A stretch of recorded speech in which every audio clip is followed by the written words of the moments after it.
Budget session for the FY23 budget. First, we do have committee discussion, board application reviews. In your packet, you'll find the mayor is recommending the following board appointments. First, for the Business Improvement District, an interim appointment of Alicia Bichette to the Business Improvement District. Interim term will begin upon appointment and expire on October 31st, 2023. The City County Consolidated Parks Board, appointment of to the City County Consolidated Parks Board as a city representative. The term will begin upon appointment and expire on September 30th, 2024. Lewis and Clark County Library Board, appointment of Marcy Lewandowski to Lewis and Clark County Library Board as a city representative. Term will begin upon appointment and expire on December 31st, 2026. And Zoning Commission, the appointment of Elizabeth Story to the Zoning Commission as a full member. Term will begin upon appointment and expire on September 30th, 2025. Is there any discussion or comments from the commission on the board appointments? Will be on our next meeting agenda. Okay, so moving on to, actually before I do that, is there any public comment on our board application review?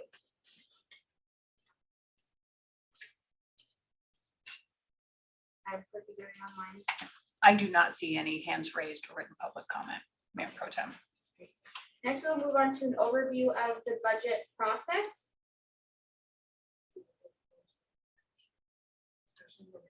I would leave it for now. Okay, so overview of the budget process, interim city manager Burton. Thank you, Mayor Pro Tem, commissioners. We've spent probably the last 3 to 4 weeks going over departmental budgets, looking at the overall process, the way in which that process works internally, and how fair, predictable process with the commission, not only for this year, but to build off in subsequent years. We've completed our review. We have put together a preliminary budget for your consideration. And I think that, we'll start at the beginning and we'll finish at the end. We're guessing that we can get this done in 4 meetings, but we're just guessing. It might go quicker and it might go longer depending upon your questions, etc. I think that it's important that we spend an awful lot of time on the money and the numbers. And so we'll put a lot of effort into the final product, but I asked the directors not to put a whole lot of time into PowerPoints and all of that in terms of presentation, that they'll be here and they'll speak about what they've done, what they're proposing to do in the upcoming budget, and we will talk about the numbers and how to get there. I expect that there will be a lot of opportunity for you to engage the department heads, to talk about things that are important to you, how it relates to the budget process or not. But it's your opportunity to overview 90 million, right around $90 million budget, and put your stamp on it so that when we go across for the public hearing, you'll know what's in it, and you can be as informed as you possibly can be when it comes time to make a final motion to approve it. So we've got the 4 meetings set up with different budgets. We're going to start with the general fund and a few of the general fund budgets. I think the next time when we follow it up with fire and police. Yeah, next is public safety, and then the meeting, Manager Burton, May 11th is public safety and parks and recreation, and May 18th is community development, facilities and transportation services, and then the final meeting on the 25th is for public works. And so I think that based on the the three priorities we talked about in terms of stabilization of the budget. And following this budget process, we'll move into a review of all the capital improvement plans for the city: the water, wastewater, sewer, stormwater, park and rec, police and fire. And at some point in that process, we'll engage the commission on how you want to structure the process relative to the allocation of the remaining $6.6 million in ARPA funds. And after you review the capital plan, and tell us how you want to approach the engagement on ARPA, who is eligible to apply, what are you going to consider in that regard.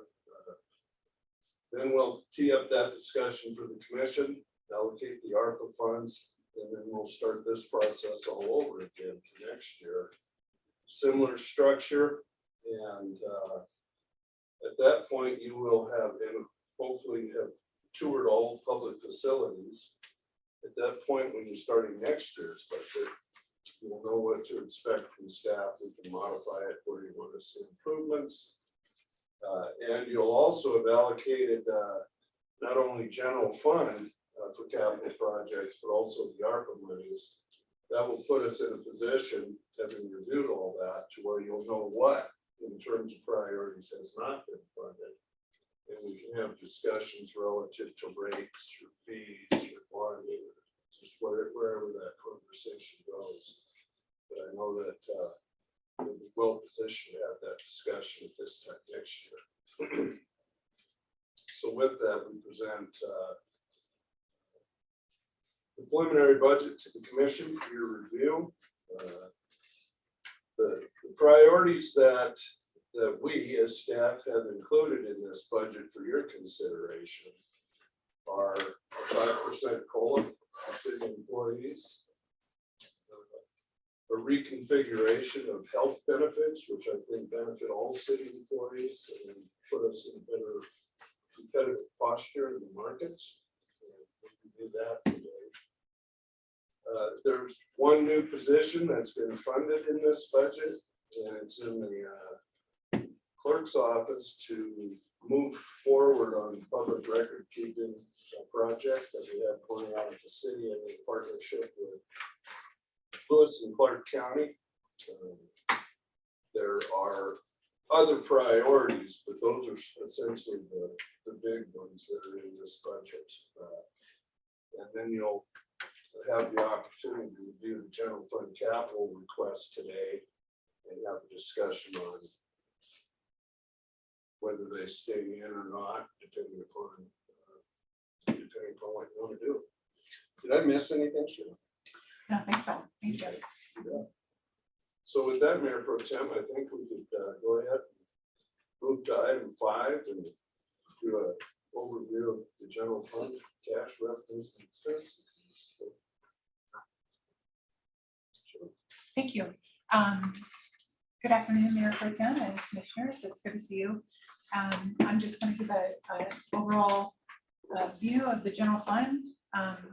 In front of you, you will see a balanced budget this year, one where revenues do not exceed expenditures, with the exception of the $400,000, and that is specifically being earmarked out of reserves to pay for funding at the Law and Justice Center for boiler replacement and roof repairs. And both the city and the county agreed to each participate $400,000 to fund those critical needs. The boiler over there, I believe that Superintendent Sampson indicated yesterday, is really on its end of life, and they're fearful that it may go out, and they want to be proactive about getting that replaced before they're end up with no heat this winter. So other than that, the balance, the budget is balanced. We went through a process of all of the departments submitting their budgets.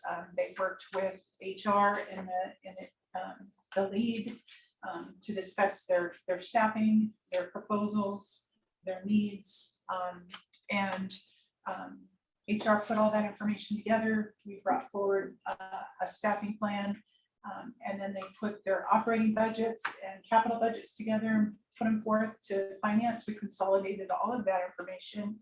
And then we sat down with Manager Burton to go through everyone's individual budgets. Tonight, we're just gonna. May we ask questions or we wait till the end of the day? Is this all right? Sheila? Sure, yeah, The 400,000 came from where? out of general fund cash reserves. Okay, so that's out of this year's cash reserves. So when part of next year's budget. Fiscal 23's cash That's correct. reserves. Oh. Okay, and the county's agreed to pay 400 grand as well. Correct. So nobody's looking for ARPA money for boilers. Not at this point, but if you ever wanted to consider that during the ARPA discussion, we could swap it out, but it's premature for us. Well, I'm not ready to swap it out. I'm delighted that there's a spot to pay for these boilers without going to ARPA. So don't get me wrong there. Thank you very much. You're welcome. I think if it's helpful, I think let's maybe get through the general presentation for each of the departments and then we'll go back and I think it'll answer a lot of questions. If we can Thank you. do that first. Yep. Thank you. Yes, so let's see, where was I at? The cash flow. We're at a balanced budget. We had to make some pretty significant cut decisions in order to get to a balanced budget. Some of the departments are reworking their operations to be able to manage those restrictions so that we can get to a balanced budget. But we feel confident that we can get there and kind of do a reset with our general fund. Last year, as you know, when we presented the budget, we had some ongoing expenditures that we were dipping into reserves. And we came back saying that we were going to present a balanced budget this year. Part of that is making some of those difficult decisions on what we can fund and what we cannot fund in fiscal year 23 in order to do that. Sheila, I think that the imbalance moving into this year was 1.8 billion. That is correct. So an overview of the general fund. We had overall revenue increases of about $1.5 million. That's about a 6.2% increase over what was adopted in the previous year. There's about $325,000 increase in property taxes, which equates to about an estimated 3.5% increase. That's a calculated formula.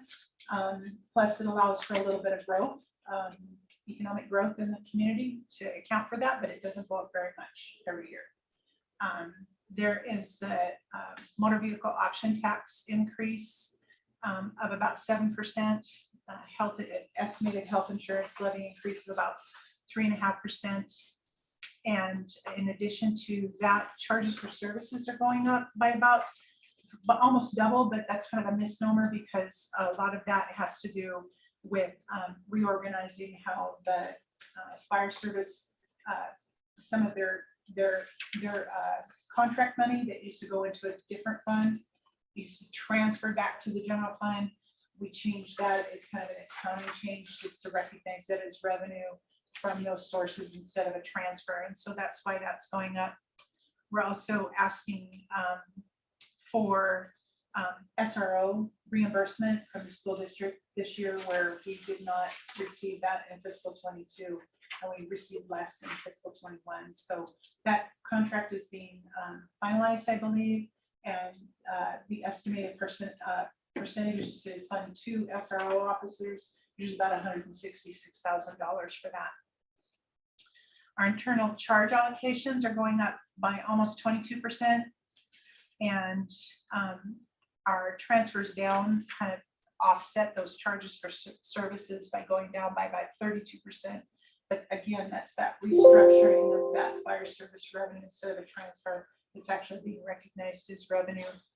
Fines are going down by about 10%, and interest earnings are significantly lower, although we never know what the market's going to do. Treasuries are going up. However, I never like to count on interest funds, where in the past, I think this 2 years, The treasuries were up. People were actually depending upon interest income for funding some of their operations, which I don't think is a very conservative move. So I've conservatively forecasted interest earnings so that we're not dependent upon them. And if they do come in higher, that'll be excess funds that we can look at and respond to. So overall, a 6.2% increase in general fund revenues. This year, there's about an 8.4% decrease in general fund expenditures, which is primarily due to the capital funding that we did last year. We funded almost $5 million in capital funds, capital outlay last year. And then the rest of it is from the cuts that we've taken this year to create that decrease. Just to kind of go over some of the transfers that the general fund is making this year. The general fund is making about $1.4 million in transfers out to other funds this year. One is $100,000 to the Affordable Housing Trust Fund. That's in the resolution that funding happens every year at $100,000 or more should the commission decide more. $12,000 to the Public Arts Fund. There's about $2,000 to fund facility match for PEG. Civic Center, there's a $360,000 transfer out to the Civic Center. There's a $143,000 transfer out to the Golf Fund to cover their debt service, for the geo debt service on that. The $400,000 for the Law and Justice Center, as I indicated earlier. And Capital Transit is a $412,000 increase or transfer out. That's about a $97,000 increase from the prior year.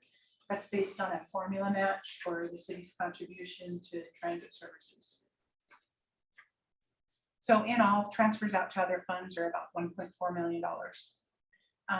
I'll also cover some of the community support initiatives that are in this year's budget. One is the community volunteer program. We listened to a lot of these items yesterday at the Joint Commission meeting. $7,000 to the volunteer program, $66,000 to the Humane Society, $20,000 to Helena Area Community Foundation, $20,000 to the Historic Preservation Society.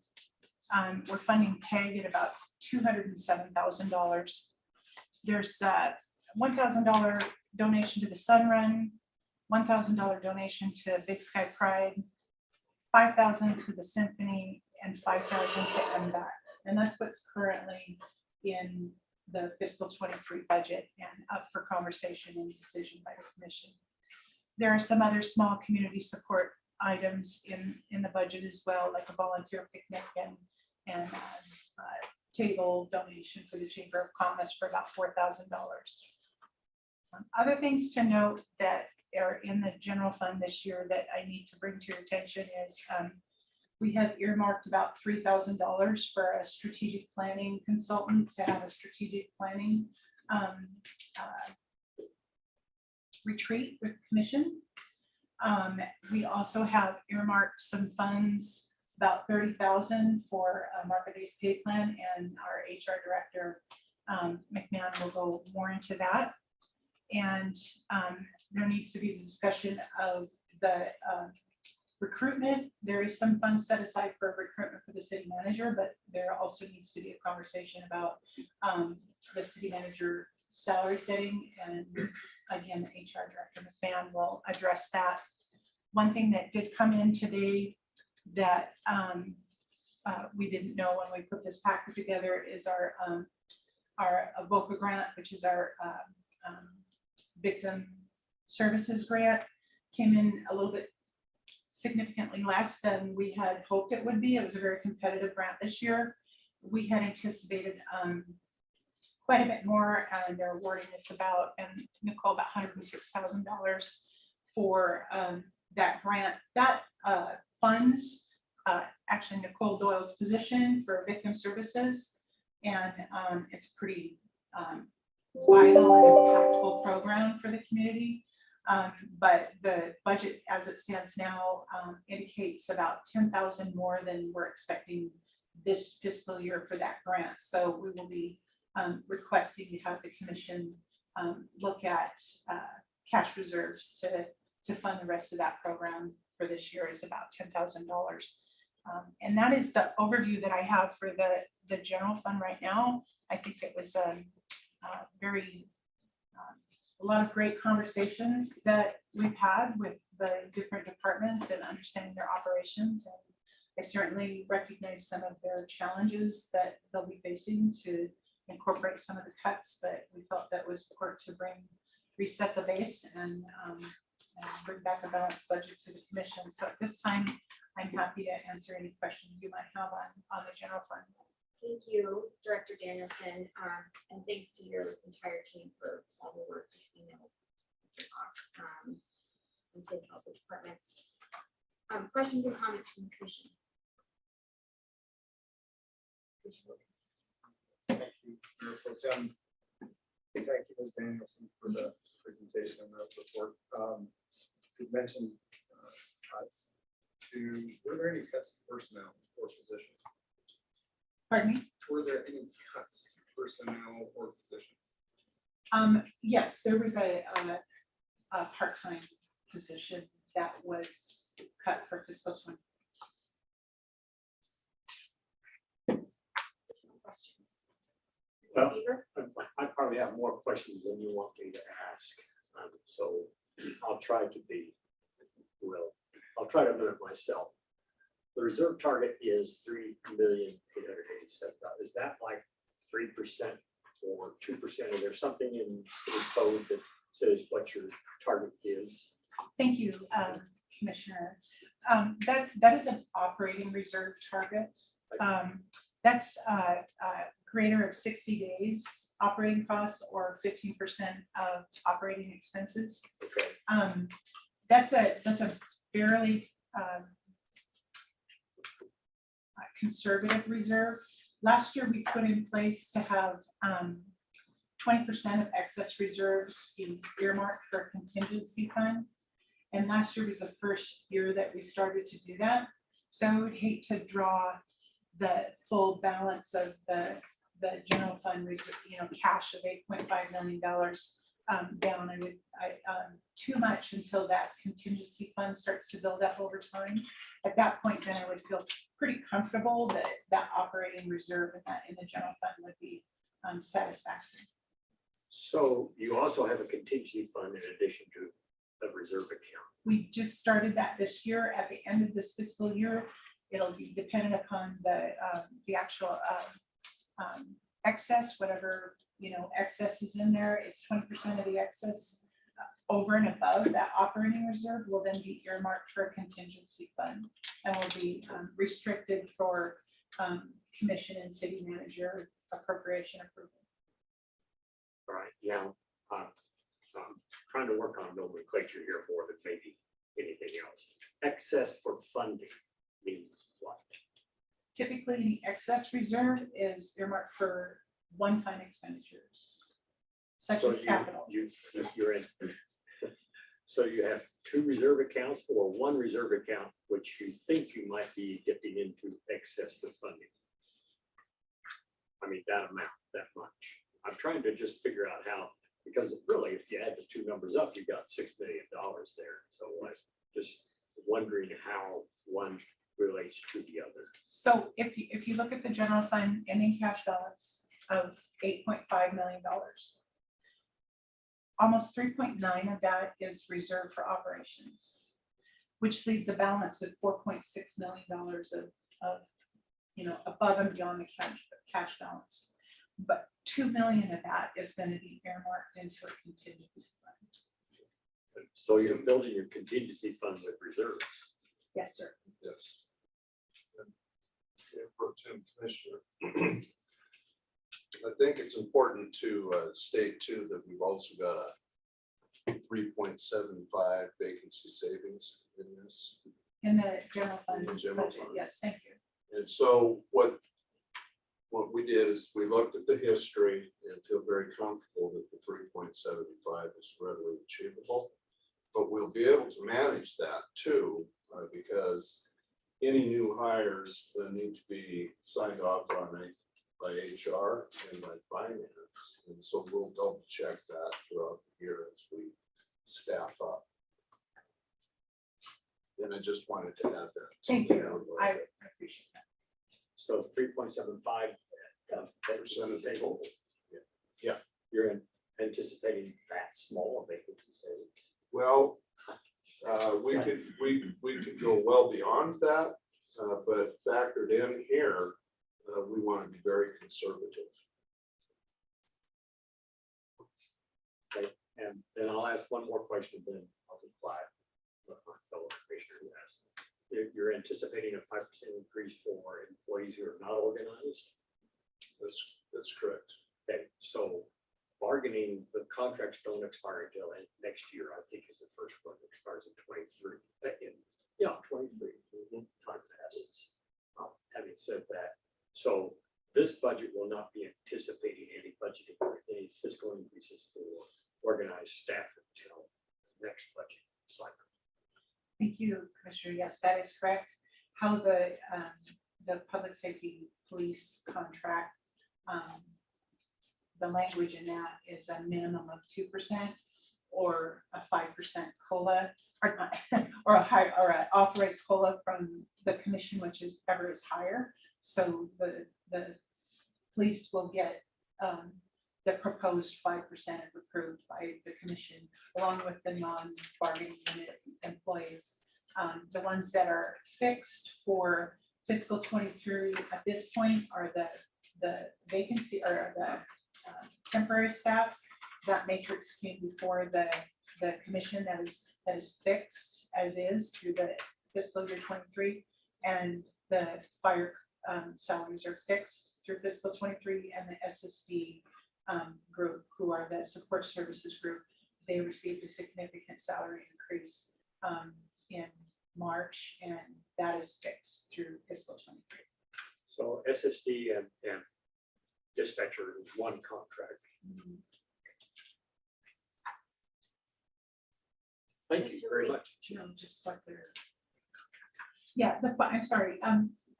Director McMahon reminded me that the fire will get an increase, but it's based on their contract. And I it's get the separate. contract. Yeah. So this budget is not doing anything to these contracts. These contracts have already been negotiated. Yes, that is correct. And so the 5% is, they will get that because that's what the contracts speak to, if we are able to do it for the other employees. Is that correct? We choose not to do 5%. They don't get 5%. Is that what you're saying? Perhaps Director McMahon can elaborate on it. There's nothing like bargaining without the bargaining team. So Well, I we can do think that, the can't we? contracts are different. Yeah, Mayor Pro Tem, Commissioner. Sure. So SSD will not get an additional increase of what they received. From what they've already received. Correct. The police contract states that it's a minimum of a 2% COLA or whatever the other population of non-contracted employees receive. So whatever we have approved through the commission for COLA, police will get, assuming it's more than 2%.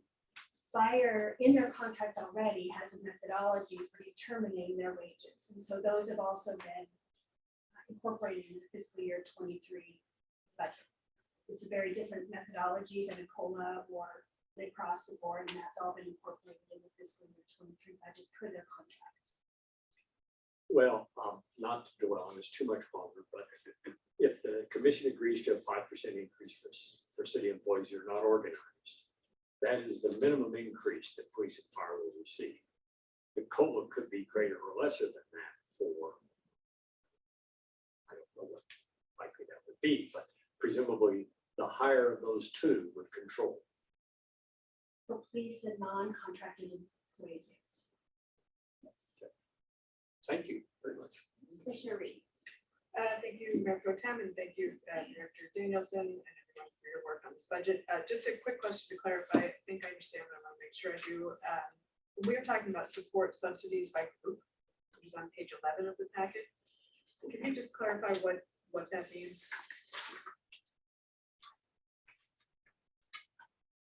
Yes, so those payments that I talked out to other agencies, such as the Humane Society, the HACF, that's just they're allocated to earmark for particular department groups. So, for example, the 20,000 in community development, that represents the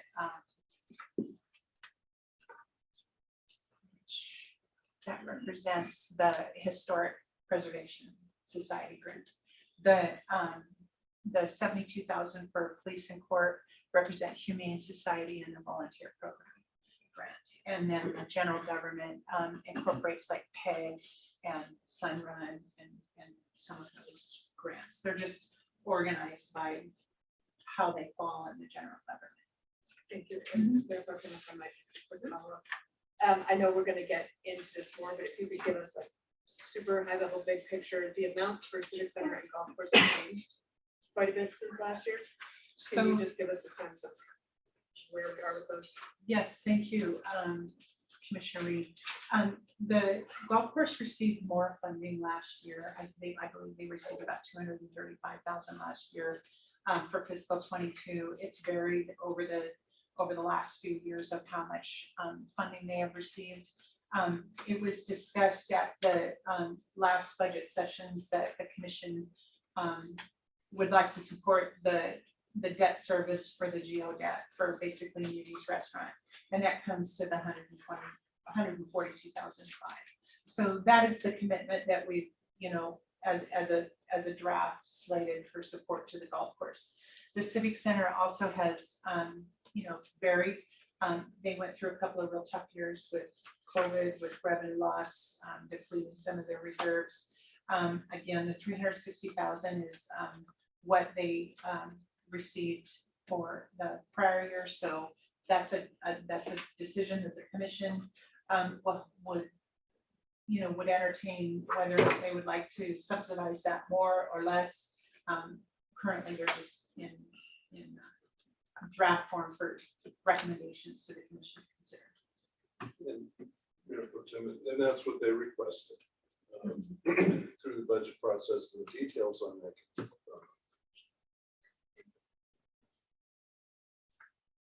Okay, I do have one question, actually two questions. First one, can you talk a little bit about and I know you mentioned it briefly, but hoping to get a little bit more detail about on the transfers out, the increase for the capital transit support transfers, and maybe just explain what that entails.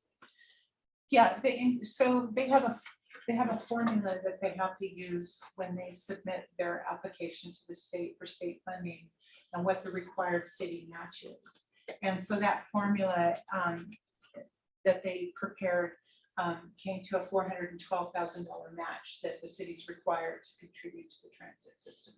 And so that the transportation systems deputy director Cooey sent me about a one-page email on how that is calculated, and I'm happy to send it to you. Perfect, thank you. And the 412,000 city contribution compares to what amount on the state side? Yeah, I don't have that information in front of me, although I can get that. Yeah, That'd be great. Yeah, thank you. And then my other piece, this isn't necessarily a question, but can you maybe explain the shift that we made last year for those who may not have been part of the process or been paying attention, moving away from the specific allocations for a number of community organizations to allocating the 20,000 to the Helena Area Community Foundation, and how that process goes? So last year there was a lot of conversation about how to manage those grants to the community nonprofits that were requesting funds from the city. And we believe that it was in the best interest of the city to provide and transparency to the community to let the Helena Area Community Foundation manage those grants. And so rather than give, $100 here, $500 there, $1,000 there, the commission decided to give an MOU to the HAC of $20,000 and let them, who are the experts in managing grants and vetting, applications for those community programs, to go ahead and issue those grants on that basis. They really are the experts. The city does not have the staff to go through those requests and vet them. And so we felt it was in the best interest of the city and the community, and for transparency reasons, to just let the Helena Area Community Foundation manage those grants. And from my perspective, I think it's been very helpful and a much more objective process than previously. Additional questions? Well, I do, if you may. Go ahead. The SRO, the 166 grand is one officer or two, It's first two. and the school district has 4 SROs. Correct. And so this is, they pay for half, what you're saying. That's my understanding of the memorandum. But we of do have understanding. 4 SRO officers in the school district. Correct. And the MOU is coming. Yes, that's, in my discussions with the chief, the answer is yes. I hope so. That's a good thing. The Affordable Housing Trust, and you said 100 grand was a part of what the ordinance that created it, but we gave 125 last year. We gave 225,000 last year. So is there a declining factor going on here, or? So the conversation that happened, Commissioner, last year with that, there was $250,000 that was earmarked for turf replacement at Kendrick Field. And the commission decided to reduce that by 1/2. And rather than give that to the Kendrick Field artificial turf with the thought that they could get a partnership with the other sports companies that are groups that use the field, to have them participate and pay the other half of that. And so they took that 125,000, instead of allocating it to Kendrick Field, they took the additional 125,000 and earmarked it for the whole performance. So that was a one-time only, if you want. It was a one-time only. But the Yeah. ordinance requires 100 grand every year from the commission until the commission adopts or amends the ordinance. Yes. Correct. Okay, and there's about how much in there? 2. Right now, there's about 1.685 million. What- This would make it up to about 1.785 million in the housing. So are you ready to deal with the school district when it stops high school baseball? Those I think that that's conversations are Yeah. ongoing. I think that's an That's up to- opportunity for another conversation. Yeah. It may very well be. I think the expedition group, whatever they are, whatever they were called, probably not a good idea. And it's so, but high school baseball is back. Commissioner Reed, Thank you. If I might, just a quick follow, but I think I heard you say when you did the initial overview that the 100,000 is the minimum required, but it can be increased at our discretion. You just started with the 100,000. That's Is that correct. That's correct, Commissioner. okay, any additional questions? Well, we haven't spent any of that affordable trust fund at this point. I know that folks are working on policies and procedures and proposals. I've met with the person. Karis. Yes. And I think they're making progress, but they're doing their homework and getting prepared for future This discussions. is the advisory group the commission created And and the ordinance. the staff, yes. There was a working group. What is called a working group. I think it was a working group that put together policies and stakeholders. And they're not quite prepared to engage you on their recommendations yet. Okay, if there are no other questions, we will move on to administration departments. Excuse me, Mayor Pro Tem Dean, I believe that we have a discussion on staffing, wages and benefits, and some budget policies before we move on. And I'm going to have Director McMahon address the staffing, wages and benefits conversation. Thank you. Good to see everyone, Mayor Pro Tem and commissioners. I will speak a little bit to our staffing proposals and then really try to dive more into the COLA calculations and recommendations. And then, as the city manager indicated, some major changes and recommendations to our medical benefits. Just generally, I think most of the departments will talk about their staffing requests. One thing that the Office of Human Resources did do this year was a comprehensive internal analysis of all position descriptions and pay grades. As a result of that, we have about 28 positions you'll see that are requested to be reclassified, not all separate positions. We have, groups of employees, for example, solid waste operators, that we wanted to level the playing field with pay grades and staffing proposals and that sort of thing. So we did do a comprehensive analysis of the internal structure in those pay grades. And you'll see several reclassification requests in these departmental budgets. The other thing we did was we added a 0.5 FTE to a current sustainability coordinator. It was a half-time position in Public Works. That now is requested to be a full-time 1.0 FTE. We also have the server at Munis, who was a temporary, seasonal, very part-time employee, but because of the demand and the operating hours and the new programs going on at Munis on an ongoing basis, we're hoping to keep those doors open for simulation leagues and ski clubs and those sorts of things. So we have an increased demand of a part-time, regular, seasonal server. So that person's going from a seasonal, very part-time to a 0.75 FTE. So that's another staffing request that we're supporting. What's that title again?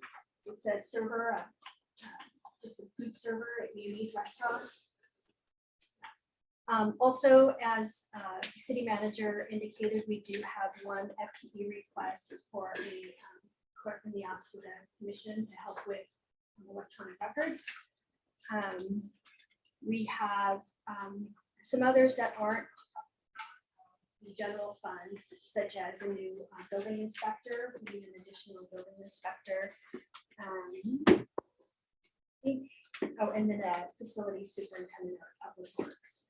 So those are the new FTE requests. There's a total of about 4.25 FTEs included in the staffing requests.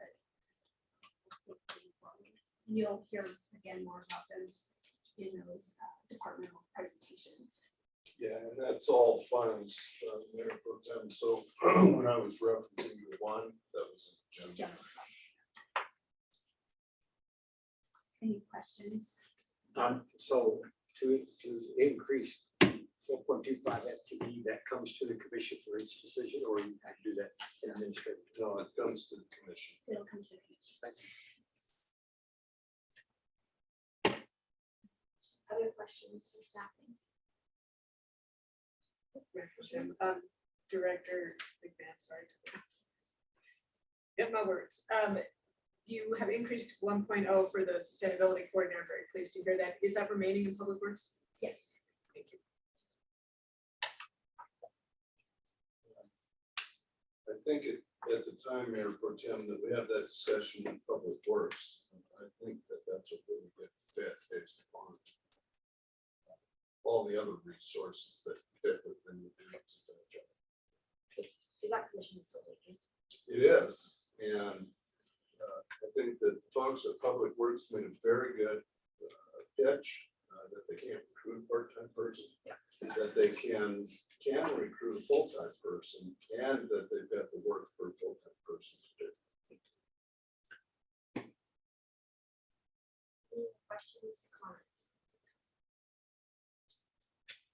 We also have information on the cost of living and also on the benefits. Would you like me to talk about the COLA recommendation? Sure.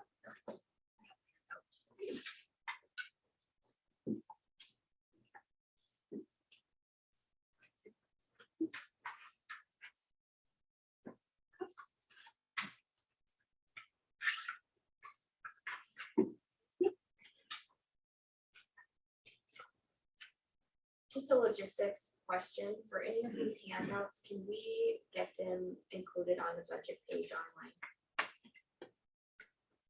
On the file? Oh, yeah, I'll work with Jake. Okay. Yeah, thank you. I don't know if that's still up. current, Yeah. But I think it'd be helpful if we. Yes. Thank you. Mayor Pro Tem and Commissioners, as the city manager indicated, we are recommending a 5.03 cost of living increase, and we'll tell you how we came up with that number. As you can see in the manila, sort of light yellow, the City of Helena COLA increases the history from July 1 of 2015 through hopefully the anticipated increase of this 5.03. As you can see, it's significantly higher than other COLA increases that we've received in the past, at least the last 7 years. But as you go to the right in that blue column, you can see there where Lewis and Clark County COLA increases over the last 7 years. They're anticipating in July a 3% increase, a COLA increase in January of 3.5. So their aggregate cost of living increases from July 1 of 2015 anticipated through July 1 is about 18.3% increases. The pink is CPI. So on the right, you'll see West, and on the left, you'll see Mountain. In 2019, the Department of Labor changed the regions basically to calculate CPI. So the West region includes the coastal states, Washington, Oregon, California. And then in 2019, they split that region up into the Western states. So that's the interstates, including Montana, Idaho, North Dakota, South Dakota. And so we picked up the mountain region when that became available in 2019. The way the City of Helena calculates this CPI is on an annual basis from year over year. So from 2014 to 2015 in the Western region for the full aggregate year, not picking a month, but January through December, the average was a 1.17% increase of goods for that region. And so you can see there, again, an annual amount, January through December, year after year, what the CPI has been for those regions. We got the 5.03 from the CPI from 2020 to 2021. That's that calculation in the mountain region for CPI. I include in the yellow an indication of what's going on year to date in 2022. In January, from January 21 to January 22, the mountain region CPI has increased 9.03. February from last year, 9.75. And March from last year, we're at 10.39 in the mountain region. All that to say, it looks like we're going to continue on this increased trajectory. So this 5.03 is, significantly higher than other COLAs that we've received in the past. But we feel like it's warranted given what's going on with the CPI and given the tolerance of our current budget. I threw in, just for good measure, as we already know, what housing is costing. That's coming up 37.5% in our county. And I just read earlier this week that rent is also about the same, so keeping pace with the cost of housing in Lewis and Clark County. So with that, we're recommending a 5.03 across the board cost of living for all regular employees, except for those we've already talked about. Super helpful information. Any questions or comments on this section? I would just comment, Mayor Pro Tem, that this was the structural imbalance, looking at the revenue picture. This was very, very, very deliberate and hard to do. That's the best that we think we can do. Which you recommend provide for them. Do we know how we compare to the state over the same 6-7 year period? We will figure that out, though, if In the through the market? personnel budget, you keep the market-based pay plan in. Yeah. That'll be part of what we're looking at. Okay, great. I think we obviously have some more difficulties compared to other municipalities, just because we do compete directly with the state. right. Mayor Pro Tem, I do believe that that's exactly right. It's sort of a two-piece puzzle to this wage analysis. One is the cost of living itself, and then the other is the market and what's going on around us. And so that will become. Okay. Benefits. Right. More handouts.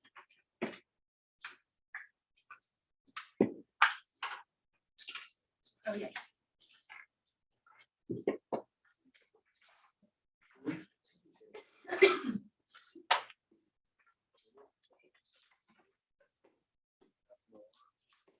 We did have- Well, we got some catching. We're gonna do our homework first.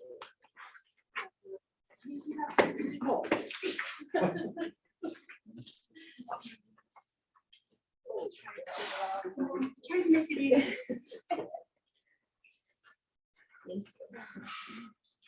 I can make you do it. You can look at it later. Oh, okay. Yeah, and the magnifying glass. This is why we'll put it online, so you. everyone can see. So you do stay in the screen.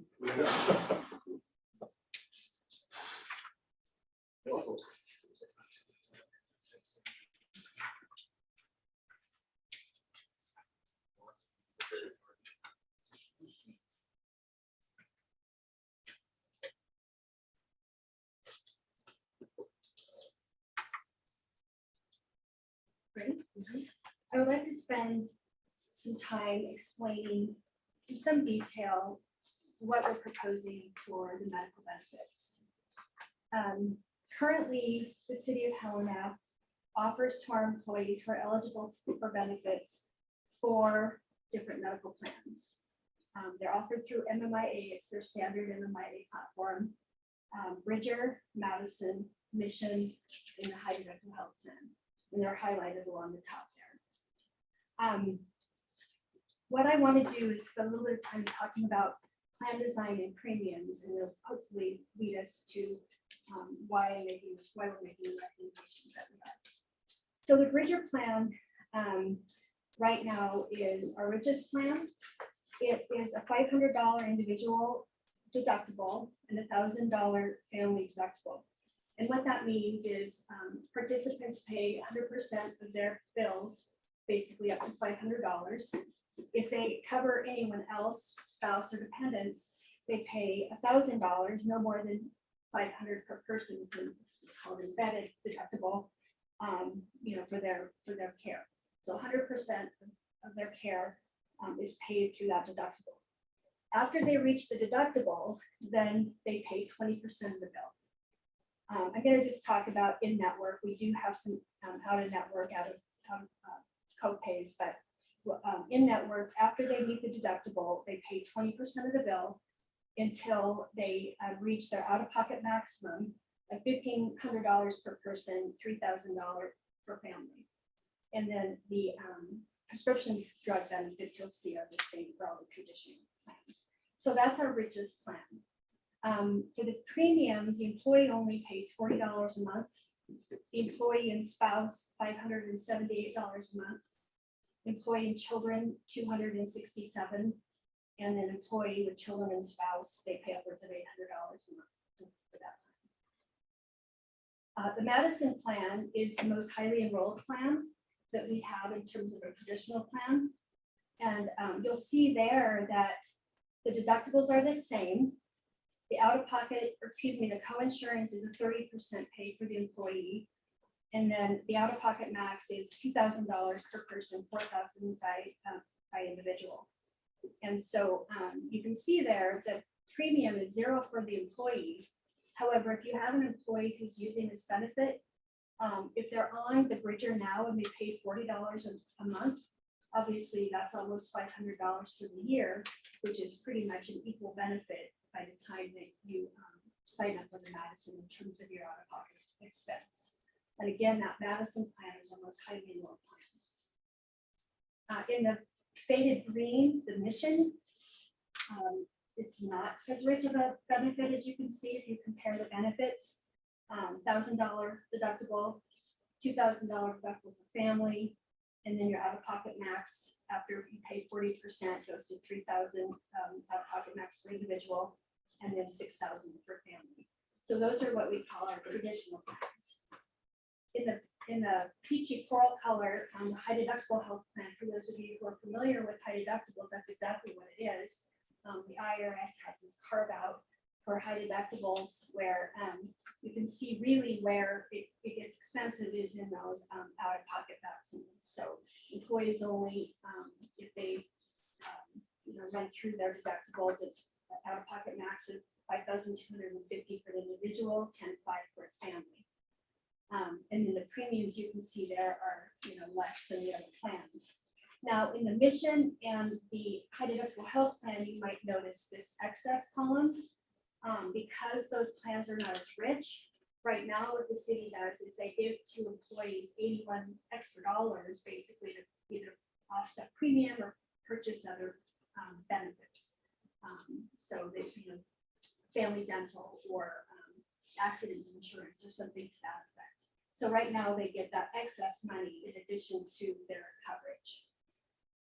What we are planning, or excuse me, what we are proposing is changing from 4 benefit options to 2 benefit options, and changing the premium structure significantly. That accomplishes quite a bit for us. It improves efficiencies, it reduces confusion, it makes it simpler for people to understand and be able to administer their own benefits. And most importantly, it makes us way more competitive in the marketplace. So we're planning to and proposing to offer the 2 most highly enrolled benefit packages, the Madison and the high deductible health plan. The plan design does not change, those plan designs stay the same, and then significantly changing those premium structures. So you'll see there in the blue the proposed premiums, $30 for an employee only, employee and spouse, $250 a month, employee and children, $100 a month, and employee family, $330 a month. As you have mentioned, Mayor Pro Tem, one of our unique characteristics of the City of Helena is that we compete with the state. These are much more competitive with the state and much closer to industry standard.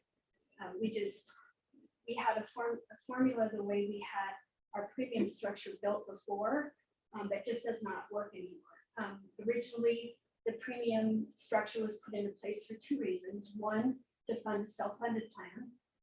We switched in 2009 to MMIA, and that's a pool-funded self-funded plan. So there are many more people rather than just the city trying to self-contain self-funded plan. So that premium structure really doesn't make sense for our current structure with MMIA or any other traditionally funded plan. And the other is, even though there was a flat dollar amount provided to each employee that originally was designed to help supplement the children and the spouses coverage, and it could not be sustained. I mean, long story short, just could not be sustained. So there's a real imbalance with what families have to pay for our premiums. Obviously, you can see that in these highlighted areas. Yeah, if I could, transitioning from self-funded to joining the pool where we spread the risk with more lives. I also left a cash balance in the city's self-funded plan. If I recall, it's around $500,000, which was used to subsidize the health insurance plan moving forward. Once that ran out, the subsidy ran out, and I don't think we ever adjusted to that. So the blue are the proposed premiums, and then because of that high deductible health plan, and really the intention from the IRS when they design high deductible health plans and health savings accounts, the reason the IRS put health savings accounts into place with high deductible health plans was to assist people in being able to pay for those deductibles if and when they have a need, if there was a major claim, right? And so what we're finding is with this excess, people really don't either understand it or are offsetting premiums or buying other benefits and not putting their money into the health savings account. when I did research on other plans, including the state plan, including the Clark County plan, they do contribute money to employees for their health savings, for their high deductible health plans, but those are all going into health savings account. So this really does again align what the city does with our benefit administration to best practices and industry standards. So that HSA, that HSA we now put into the savings account for employees on high deductible health. Mayor Pro Tem. Renee, could you also take some time and talk about the outreach that you conducted in terms of work here? Right. We started looking at this months and months ago, last fall. We did lose some key offers and some key employees because our health insurance package just was not competitive and so very expensive. Anecdotally, we can probably just go around this room and people will tell you they either have to keep their spouse and or children on other plans because it's just unreasonable and unsustainable to pay $796 a month for a family. And so I was hearing this, we were losing really good candidates. Our wages were competitive, but at least people were considering us until they saw the medical insurance. So this was something that we started working on last fall. And I have developed an employee advisory group here at the city and started talking to them about this idea and plan, shored up the budget. It's budget neutral at this point, from what I can tell. Now we'll be having probably some enrollment shifts and we'll have to monitor this, right? But at this point, it's budget neutral, and it really, and people gave quite a bit of feedback. A lot of vetting has gone into this proposal. I did talk to several attorneys, including the attorney at Allegiance, works very closely with MMIA. I've given finance department on my worksheets just to make sure that I wasn't missing something, because I feel like this would be a real coup for the city if we moved in this direction. It will help tremendously with our ability to attract and retain employees, be at least competitive in this arena. Including outreach to the unions. Yes, and so the union work I've done, mostly with the fire union. So when I first presented this, and Andrea is here too, she's our benefits specialist. So we've talked a lot to our fire union and then learned through this process that we were obligated to provide an invitation to them to negotiate this as a benefit and contract provision. And so I've worked with them quite a bit in explaining it, going over the numbers, looking at the cost impact to their members. I've done the same with police, and they did agree through an MOU, should it be passed by the commission, that they will not negotiate this in order for the city's benefit. So I feel like we've vetted this pretty thoroughly. I had to, really bring people along to understand and we'll get, all the information available to us that I could do that. So we're bringing this forward as a proposal, as a policy proposal. Yeah, and Mayor Pro Tem, if I could add just this, a lot of work's gone into it. Open enrollment begins The 15th of May. the 15th of May. So the only window that we have, and I just skipped this last week, is the May 9th meeting. The commission consider this, otherwise you're gonna have to wait for that. Yeah. I hate to do that to you, but that's the time frame that we're dealing. So this is on the agenda Monday night, and as a part of that, I think you have been given this, which is the change in the language. As you know, this is a significant policy issue that which requires it to go in front of the commission. And so it will be on the agenda Monday night. From this point forward, any questions you have, please let us know. Any questions you have right now, please let us know. But clearly it puts across the board, it puts city employees in a much better posture relative to the cost of insurance. And it puts the city in a much more competitive posture relative to trying to recruit and retain good employees. On that note, I think we'll move to questions. Commissioner Reed? Thank you, Mayor Pro Tem, and thank you for all the work that went into this. It's good to see the outreach and all the other work. I shall ask a semi-rhetorical question, but it is my assumption that both of these options provide coverage that was well received by both male and female employees with regard to things like pregnancy and related costs. Was that a focus of your questions? So those sorts of benefit coverages, Commissioner Reed, are in the plan document through MMIA, so none of that will change. To that point, though, there were a couple of employees that we lost that were moms, basically, who needed to go to the state because they could not afford the health insurance for the children. So that was two anecdotal stories that I know very clearly negatively were impacting, especially in these two cases, single moms that we lost because of the health insurance premiums. Thank you. And just a quick follow-up, if I might. Do we have the total cost impact of this? I'm sure it's in here somewhere, just if you could direct me where to look. Right, I don't know that it is really, and I would also defer to Director Danielson.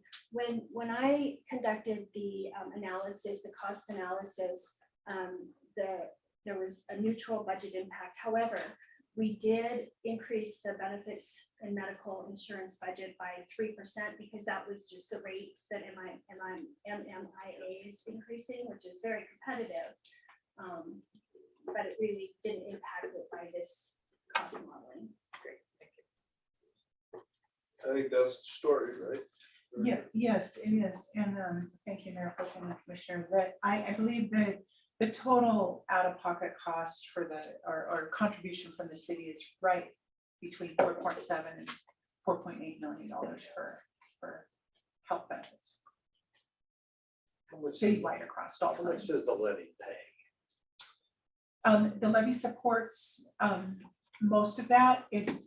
We also have the employees that make their contributions to the plan, and then currently we're providing kind of a net neutral benefits to the library and to the airport authority. So they just reimburse us Those what librarians again. they pay. Let me ask that question differently. What percentage of the total cost of the healthcare plan as presented to us by MMIA is paid for by the levy, and what is paid for by member contributions? Thank you, Commissioner. I'll have to get back to you on that. I would like to know that. I mean, it is a special thing to have, frankly, a levy. It is. Just say, and I don't want to whine about it, but $795 a month is not an unusual thing for school district employees all over the state. And that's why we get teachers. I was saying that's the teaching industry is all underpaid here. They're having a big issue. We want to scoop those people up. Well, I can understand them, and then when you consider the classified employees, you don't make what teachers make. Right. It's a disaster. I think these numbers, Commissioner, Mayor Pro Tem, these numbers line up for us better with our friends and competitors, the county and the state. Yes. Not necessarily the school districts. Well, and I don't want to compare us favorably to schools or in any way denigrate what the city is doing here. I like what you're saying. I'm ready to vote on it Monday. So you don't have a problem with me. I'm just saying that there are some differences in the way we treat government employees depending on their circumstance across the state. Good job. Thank you. Mayor Pro Tem, if I may, there's just one other detail I want to make sure that you'll be voting on Monday with the policy. I've redlined the policy changes in front of you so you can see exactly what it is that's changing in the policy to reflect what we're proposing. The other part of this that I did not address is when you look about, almost halfway down the page, there's an underlined word coverage. And then when coverage begins and when coverage ends. Again, I'm trying as the Director of Human Resources to make these simpler and align with best practices and industry standard and be more efficient. This is one area that we're also proposing to clean up, for lack of a better word. When coverage begins, typically philosophically, you probably agree that we want to offer benefits to our employees, right? So the way our coverage begin and term dates work now is that if you begin as a new employee in a benefit eligible position for the city between the 1st and the 15th of the month, your health insurance becomes effective the 1st of the following month. So if you start, May 1st through 15th, you get your benefits starting June 1. If you begin employment between the 16th and the end of the month, your coverage begins not the 1st of that month, next month, but the following. So I started February 16th, 2021.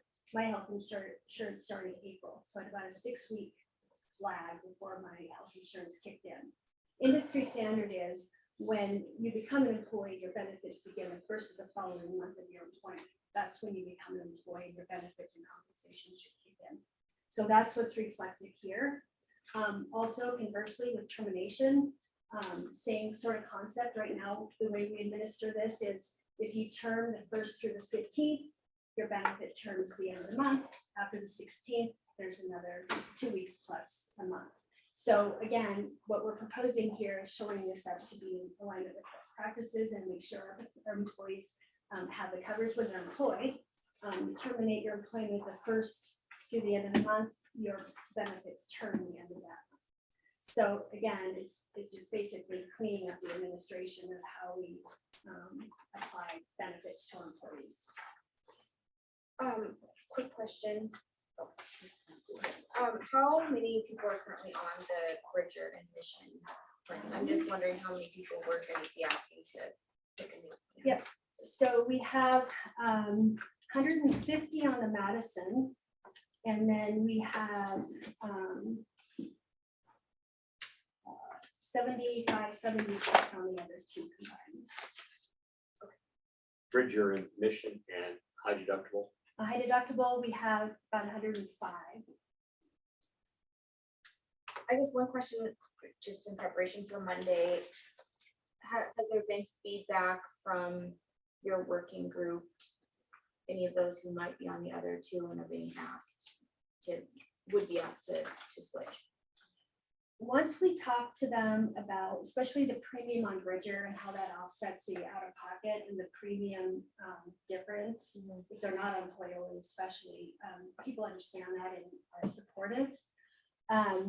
Those on the Mission, their questions have been about this excess, basically losing that excess. But again, with the richer benefits, with the fewer dollars per deductible and out of pocket max, it more than makes up that excess, especially again, if they're covering anyone other than themselves. I think the biggest feedback we've received is, that excess and how they can apply it, offsetting premiums or other benefits. And we basically, and there's probably more of this story that I should talk about, but at this point, again, industry standard, how complicated it is for us to administer this excess is, it would blow you away. I mean, how people can shop and the different things available, and I won't even let Andrea talk about that, but it's just very complicated and convoluted, quite frankly. And the 295 is really in IRS regs, the employees should be able to set aside money for the health savings account. The other part about this is the county, the state, many other employers, and I'm familiar with Carroll College, same thing. They offset premiums by wellness programs.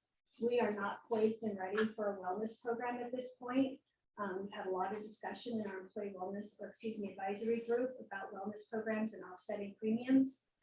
So part of this is a culture shift in getting people sort of, familiar with paying a portion of a premium and then working toward an incentive to offset a premium in the future. So that's part of it. I would just add that MMI does have a wellness program. Yeah. That we can participate in it, at least start there rather than funding our own. And that has some real benefits to it, We including, do including what is it, 200 or up to $250? $200. And we do participate in that. That does not offset premiums, so we'll continue that MMIA program for sure. Yeah.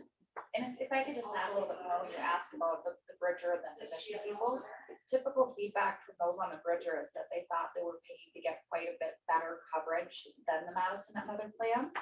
And when we can take the time to actually compare what they pay out of pocket, for those premiums compared to the better coverage that they get, most of them are quickly realizing that they've just been paying extra for a plan that they might not have been really utilizing.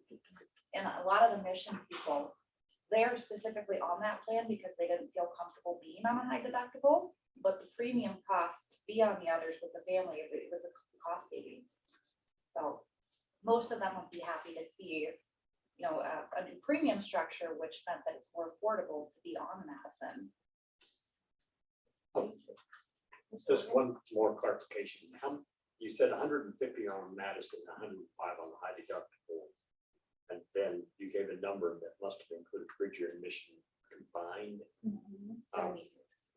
How much was that? 76. 76 for both Bridger and Mission. Correct. So Bridger, Madison, Mission, you almost think we're talking geography here. Yes.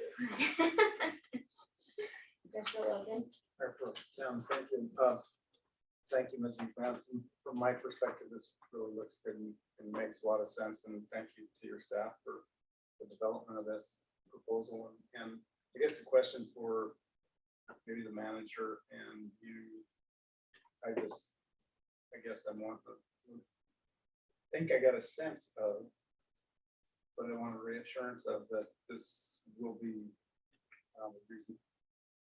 reasonably popular with employees across the board, and they will know about this. It won't be a big surprise, or just want to make sure that before going into Monday night, I guess. I think, Mayor Pro Tem Commissioner, I think it's been pretty well vetted for most of the year.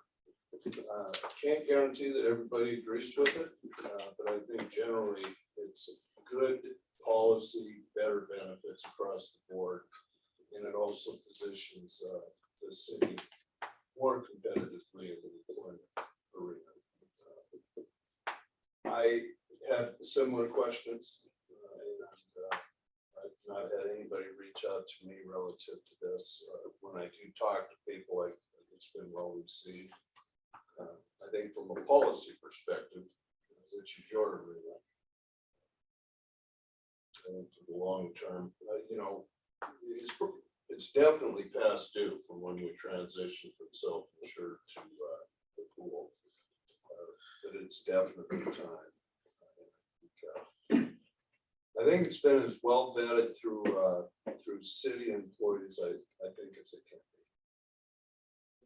And might I add, Mayor, Commissioner, we are getting ready to launch into open enrollment, and so this will be a big blanket blast of the changes. We will have a benefits fair. We'll go out to departments individually.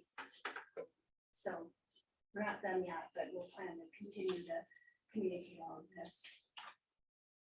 If you concur, Monday. If you concur.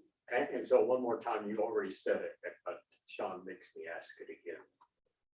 You've dealt with the unions and they know this is coming. Yes. And they are amenable. Well, that's your vast majority of your employees who are organized with the willpower to do something big about it. You've got almost a 3-to-1 ratio here of folks who are already in mission and high deductible to those who are breacher and mission. So folks have already voted with their feet to some degree and gone to high deductible because they couldn't afford the other stuff.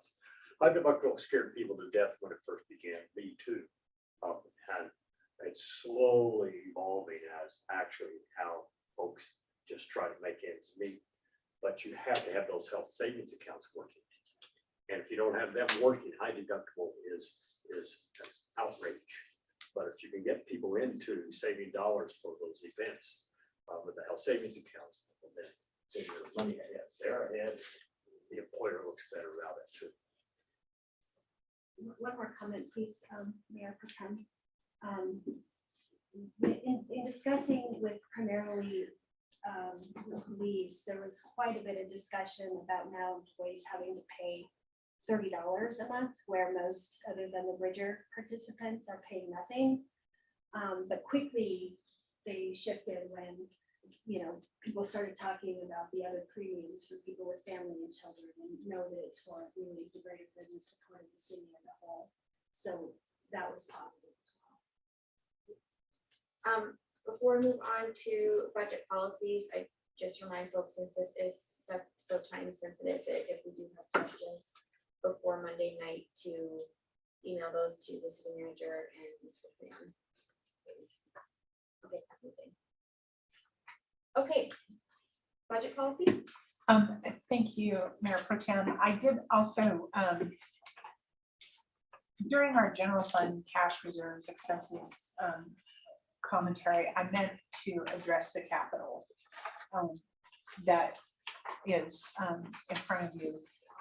So I did pass out a handout for general fund capital requests, and then in line with that is in your packets the parks capital requests. And so I just want to start with the parks capital, which is Fund 441.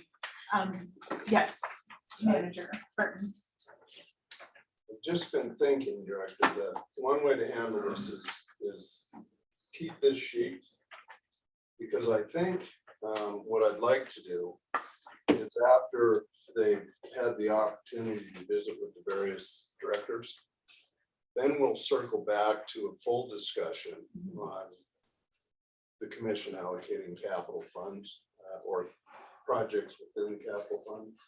So I don't think today's the right day to actually have a discussion on what's in or out, even though I said that to you earlier.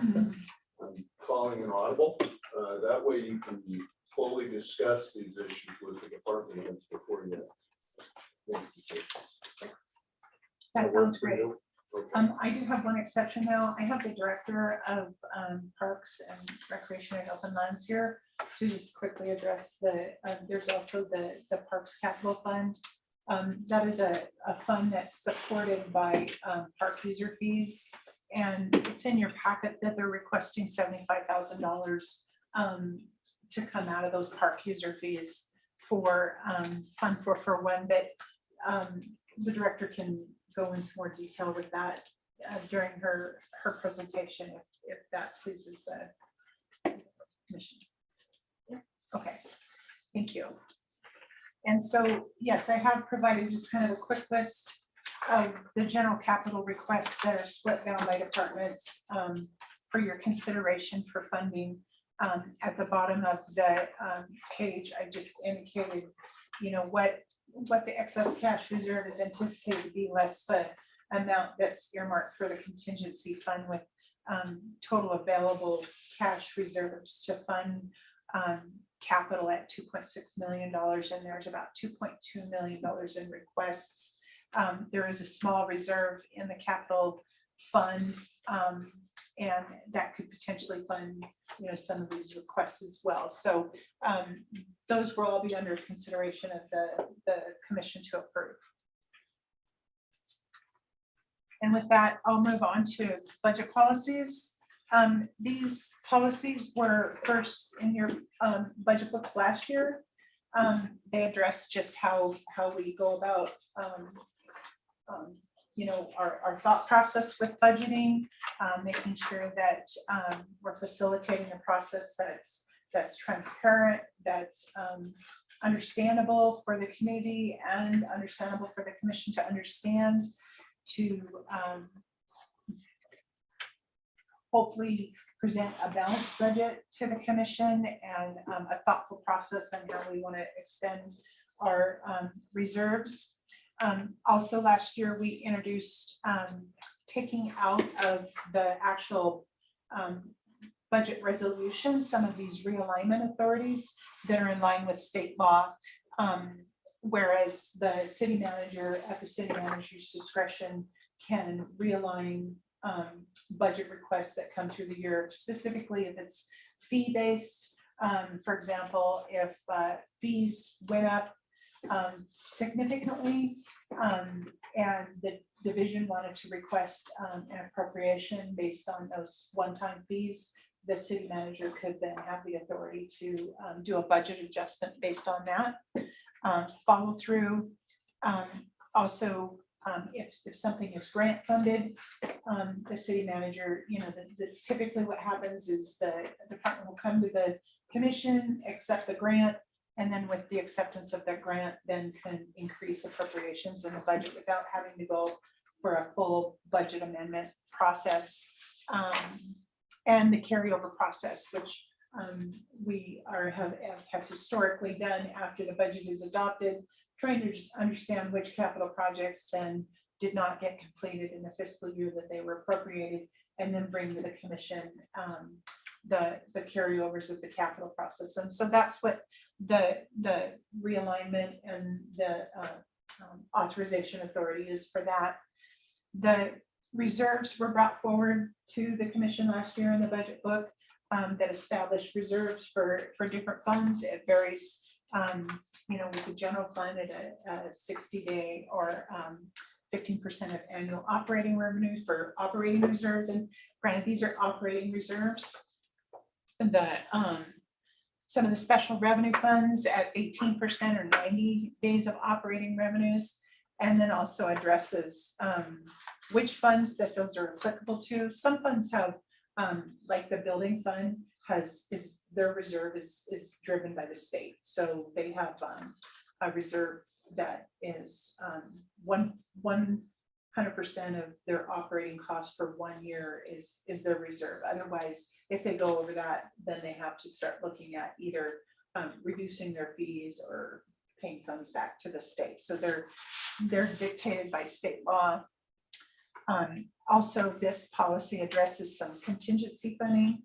So for the 20% of excess cash reserves being earmarked for contingency fund for the city manager and the commission to set that aside and keep it for emergencies or keep it for appropriations that come up that were unanticipated. And then should the budget allow, also a contingency account reserve for the city manager of 0.5% or $100,000, whichever is greater at the discretion of the city manager. We don't have that in our budget this year. We did take out that amount from this year in order to balance the budget. But it's at the discretion of whether or not we can do it, and the city manager to bring that forward. This year, last year, I also redid the internal cost allocations, primarily because the cost allocations hadn't been updated.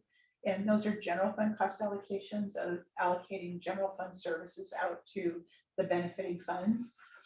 Those had not been updated in several years. And so the folks that put that plan together are no longer with the city. There was really no identifying policy or procedure of how some of those allocations happened. And so we did a reset, and I developed the policy and procedure to for future reference to come back and either follow it or revise it as needed on how we're allocating general fund services out to the benefiting funds.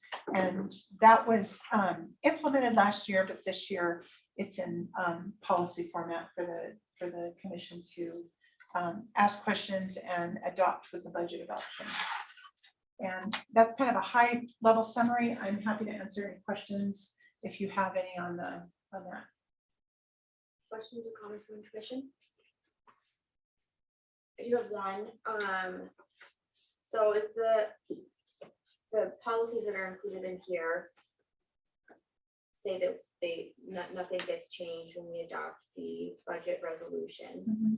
Is that sufficient to institutionalize those kind of policies, or is that something that would need to be considered for additional separate adoption? Thank you, Commissioner Pro Tem. I did have a conversation with the city attorney last year about that, And his opinion was that if they were in the budget book that you adopted, then they became policy. Okay, great. Can certainly have the new city attorney look at that again, but that was the opinion of the outgoing city manager or city Makes attorney. sense to me since we are adopting it via resolution. I know that we're treating this as approved by the commission. Mhm. Okay. Any other questions? Okay, so, we'll move on to administration departments. First is human resources. Do we anticipate this section to take more than 15 minutes? I'm just thinking, or the human resources part, I know we are going to recess for about 15 minutes to allow Commissioner Reed to transition to virtual and give everyone a chance to stretch their legs before we power through. Is 15 minutes sufficient to get through this? Okay. So we'll go ahead and start with human resources. Thank you, Mayor Pro Tem. My budget is probably one of the simpler ones in the Office of Human Resources. I won't go into too much detail about accomplishments from last year. I just want to give you all sort of the context of the Office of Human Resources in the last year and why we're requesting some of the funding requests going forward. Like many departments, we've struggled with staffing. I started February of 2021.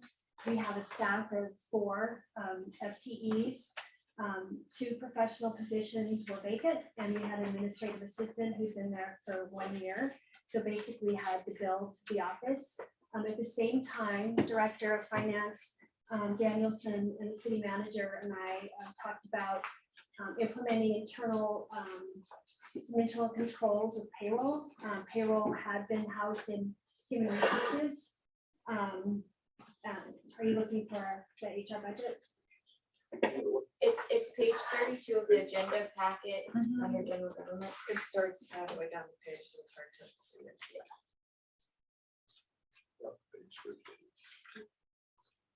Sorry. No, that's okay. Well, please go ahead. I can hear Okay. this at the same time. Okay, so one of the major staffing undertakings when I just first got there in cooperation with Director Danielson is the payroll function was moved to finance to provide for some internal controls. So we did some restructuring within the HR staff, hired a benefit specialist, a lead specialist, and then hired an HR generalist, and we have the administrative assistant. Our HR generalist is retiring a year to the date of her start date. And so we have some more shifting going on in our office. So another year of learning and growing. Andrea has been promoted to the HR generalist position, so currently recruiting for her position. So it's been quite interesting for all of us learning the city operations, city procedures. We got out into the field quite a bit, met as many people as we could, saw as much operation as we could to familiarize ourselves. Dove right into contract negotiations last year for both fire and police, and that was initiation, no pun intended by fire. It was quite a year. We re-entered the workforce after over a year being shut down from COVID. Had administration change and all that, and the approach to COVID and the way we managed the workplace. So a lot of it was a bit, I don't want to say chaotic, but there were a lot of things that we needed to respond to. And given that we were a new staff, we really didn't have a lot of foundation. So had to navigate it as best as we could. We have a year under our belts now. We will be another person down, but I think we're better positioned with at least a year under our belts going forward. As I mentioned earlier, we established an employee advisory group. That group has been instrumental in giving us feedback on things like this benefit proposal, employee recognition, training, those sorts of things. It's been a great addition, I think, to the Human Resources Department. And what we're trying to do is 2 things. One, change the culture and how people feel about working at the city, and stabilizes the city manager indicated by hopefully demonstrating to people they truly do have value, and you value their opinions and do want to listen to what it is they have to say about their employment experience. Along that line, as you know, we did distribute a workplace climate survey last fall, had a great response, 60% response. 3 issues emerged from our employees that are no surprise. Wages were an issue, communication citywide was an issue, and training and succession planning were issues. What the city employees really like about being here is employee engagement. They're really engaged, interested, and invested in the work here and the work for our citizens. And safety and training, safety training they thought was really good.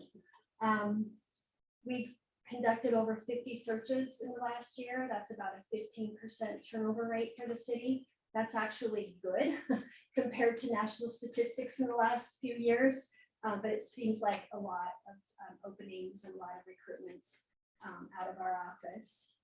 We're currently arranging interviews for our chief of police and our parks and rec director. So those are underway. We'll hopefully get those hired here within the next few weeks. And as you know, we've recently hired our community development director, our city attorney, and our fire chief. So we're getting our leadership into place and hopefully can stabilize our leadership here soon. City attorney starts Monday, and I think community development director starts The following week. the following week. Negotiate the contracts, and we're also currently in police labor management committee discussions. We have 3 initiatives that we're working on, and those are going really well. Next year's goals for HR, number one, and it's funded in our HR service agreement line, and that is develop and implement a market-based pay plan that we can target implementation over years. We'll have to look at the data and see how we may be able to implement that over years. It's important, as I mentioned earlier, that we have a pay plan that incorporates not only the market, but also cost of living, CPI. And so that'll be really important work for us to do. And we're planning to do that. In fact, I'm engaged already in trying to secure a scope of work statement from a local consultant to help us. Again, support and stabilization of the workforce with the city manager. And we'll do that in HR by having solid policies, solid procedures, internal controls. We're still getting our arms wrapped around that ourselves being new. But I think with us being more seasoned and understanding our policies, we'll be able to get that done this year. And then you funded, thank you very much, Mayor Pro Tem and I think then commissioners, the administrative software program. We are looking at conducting vendor interviews here in the next month. And we're looking forward to having some human capital improvements in that plan. Improving efficiencies for our office, implementation of salaries and benefits for our employees, communication, and I can't wait to get software in place to help us with data analysis and reporting capabilities, because right now it's 0. So we're really looking forward to beginning that work in our office. We do have a capital request coming forward to you from the Human Resources Office, and that is an HR office remodel. I don't know if any of you has seen our current setup, but we do have the 4 FTEs. 3 are professional level with subject matter expertise in some very sensitive personal areas of people's lives. Wages, benefits, their leave, family medical leave, workers' compensation, very sensitive confidential information, that personnel issues, disciplinary discussions, that we only have 2 enclosed offices. We need at least 1 more enclosed office because people hear things and it's just the setup. I'd love to give you a tour if you're interested in what that might look like. But it's really inconducive and inefficient to the work we need to do in better serving our employees. We're also asking in that remodel for a little conference room, because we do a lot of onboarding, exit interviews, again, meetings with employees.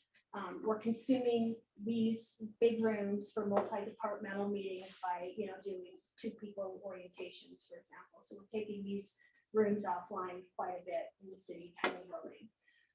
When I first requested this, the eyeball estimate was about $35,000, maybe $40,000 to do the work that we're hoping to accomplish in there with the capital improvement with our remodel. Given labor shortages and materials, the final bid from the contractors came in at $75,000. So that's where we are. I don't have my floor plans in front of you, but I'm happy to share if you are curious about that. Thanks, Director. So as we walk through these budgets, and I'll have each director speak to the capital requests, and then before we close out, then we'll bring this up as a decision point. And the other issue that'll be open until a little bit later will be how you want to establish the salary for the next city. Establish the what? Salary, pay and benefits. I don't have a recommendation for your consideration today, but we'll do it before we go across the hall for decisions. So it's not gonna be on the agenda Monday. No. Okay, any questions for? This one here, I guess it was one of them. Okay, we will go ahead and take a 10-minute recess. Actually, we'll say 13-minute recess. We will come back at 5:55 and proceed with the city clerk's office. Did you get your keys? I don't know.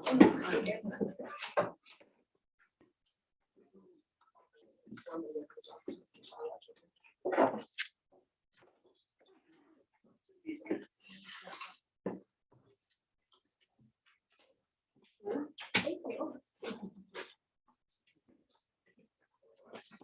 Okay, sounds good. Thanks, Andrea.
office.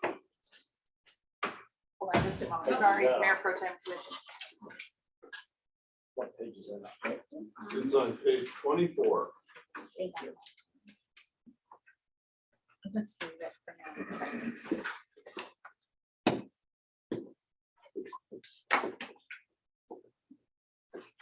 now. Okay, Mayor Pro Tem Commissioners. That was a much needed break, so thank you. So I won't spend too much time on some of the details within my budget, as I've had conversations with all of you as your staff person on what my targets were going forward for the office and where my needs have been over the previous few years.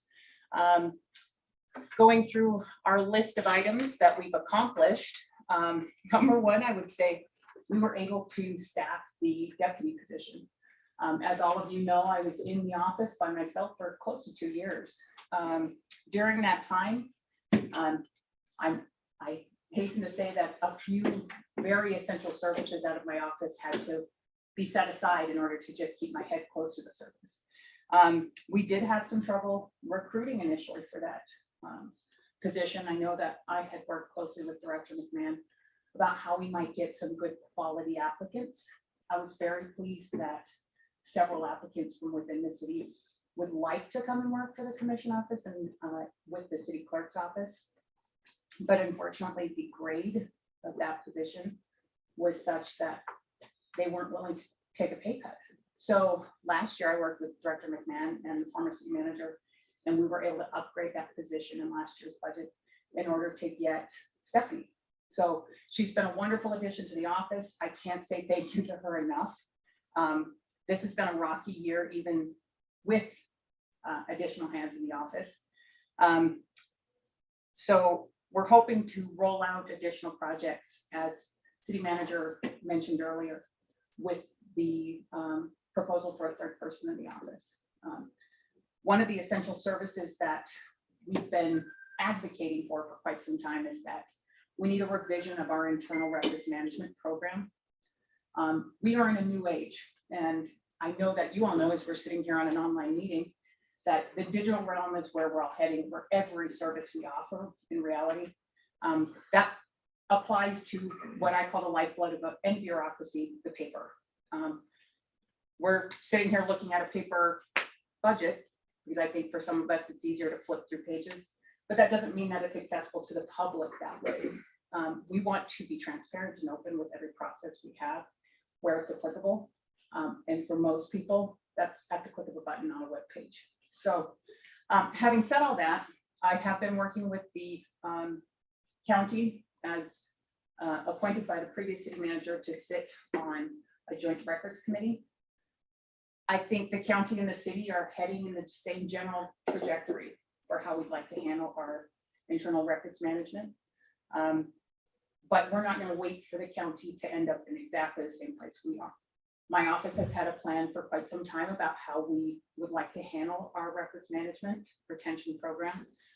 There is some need to revise that. So I've been talking with the city attorney's office for close to 2 years now about how we might want to review that ordinance and revise our internal policy, streamline it to make it less intimidating for the staff here and make it seem less like stereo instructions like it currently reads, remove redundancies with the overlap with what's required by the state in the Secretary of State's office, so that it's easier for everyone to approach records retention, archiving, understanding the rules that they have to follow, and making the process less cumbersome.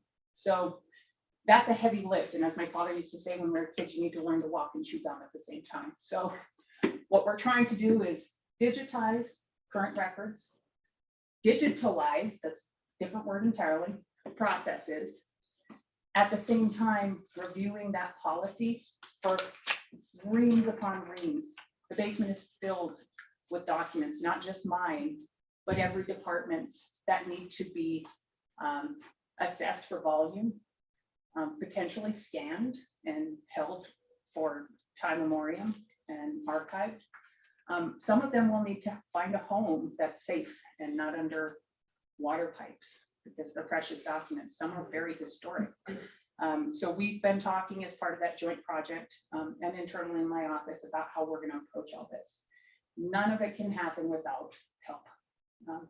As the city has continued to expand its services and each department has seemingly been adding slowly over time a drip, drip, drip of staff, the clerk's office has sort of remained stagnant. And we're trying to also manage the affairs of the commission, as you all know, work with the public for that component of our office, and then answer to the internal service we provide to the city.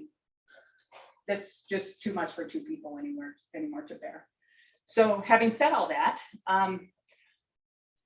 answering some of the questions that the others have been talking about tonight, I will be adding, with your permission, or requesting that some additional items get added to my line items under supplies and materials. There was slight oversight, miscommunication.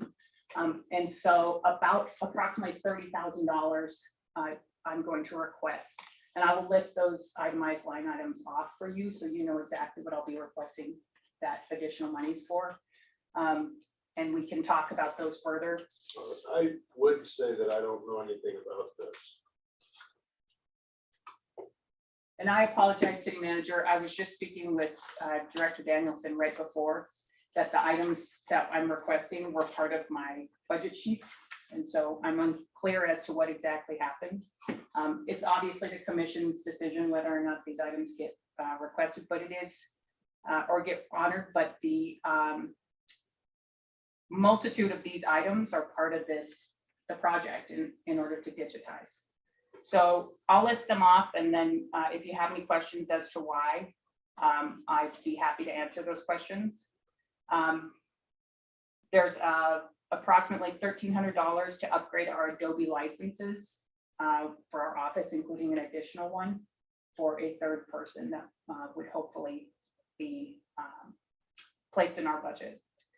We did have digital signature software we were hoping to procure.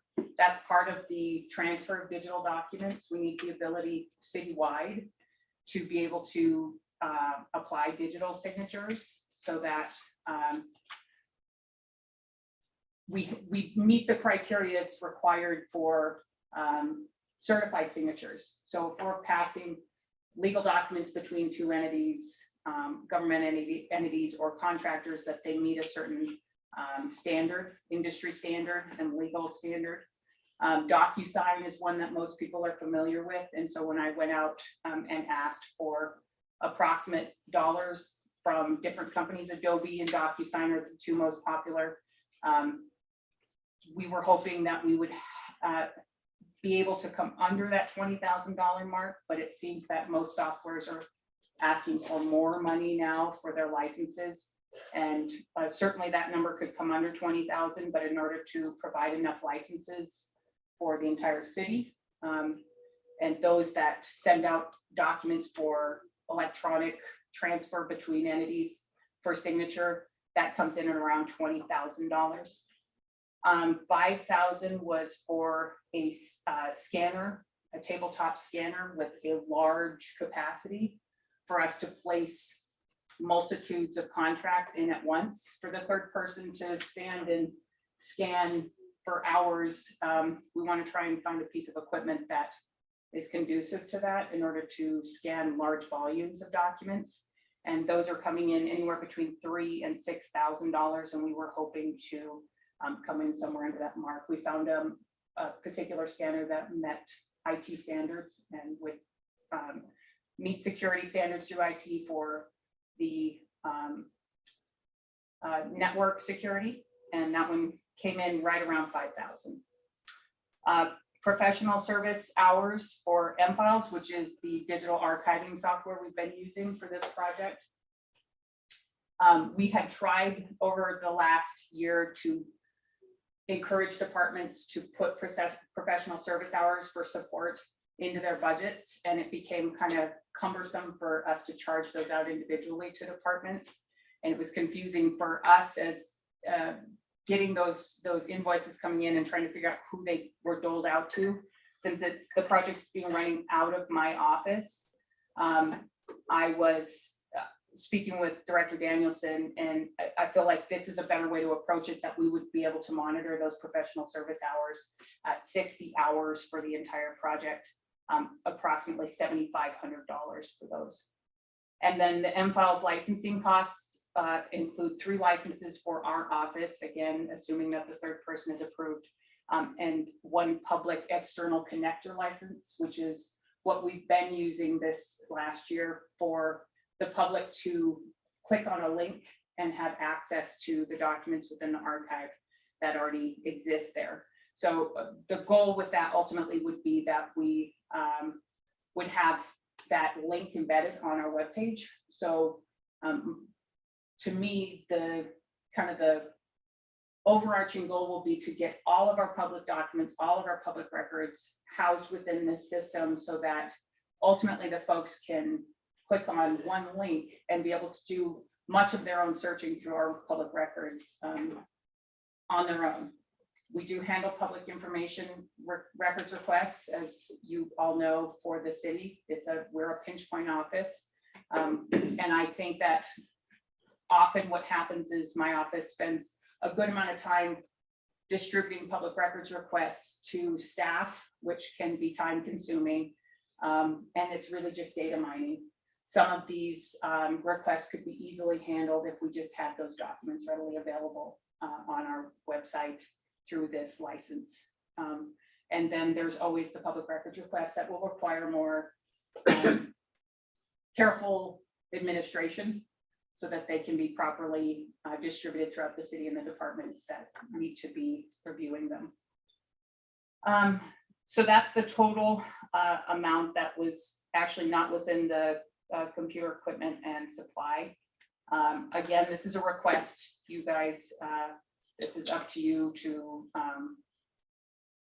allow the additional $29,000 approximately and some change. I can get that exact figure for you to be added to my budget. Obviously, I apologize, city manager, for any confusion this might have caused. I'm unclear what happened exactly. But I've asked that we consider adding that to my budget in the future. So other than that, the additional monies that were placed in my budget includes some additional money for records management training, and that's through the state. I'm hoping that we can take some additional courses, both for internally in our office, but also be able to offer some of that training throughout the city.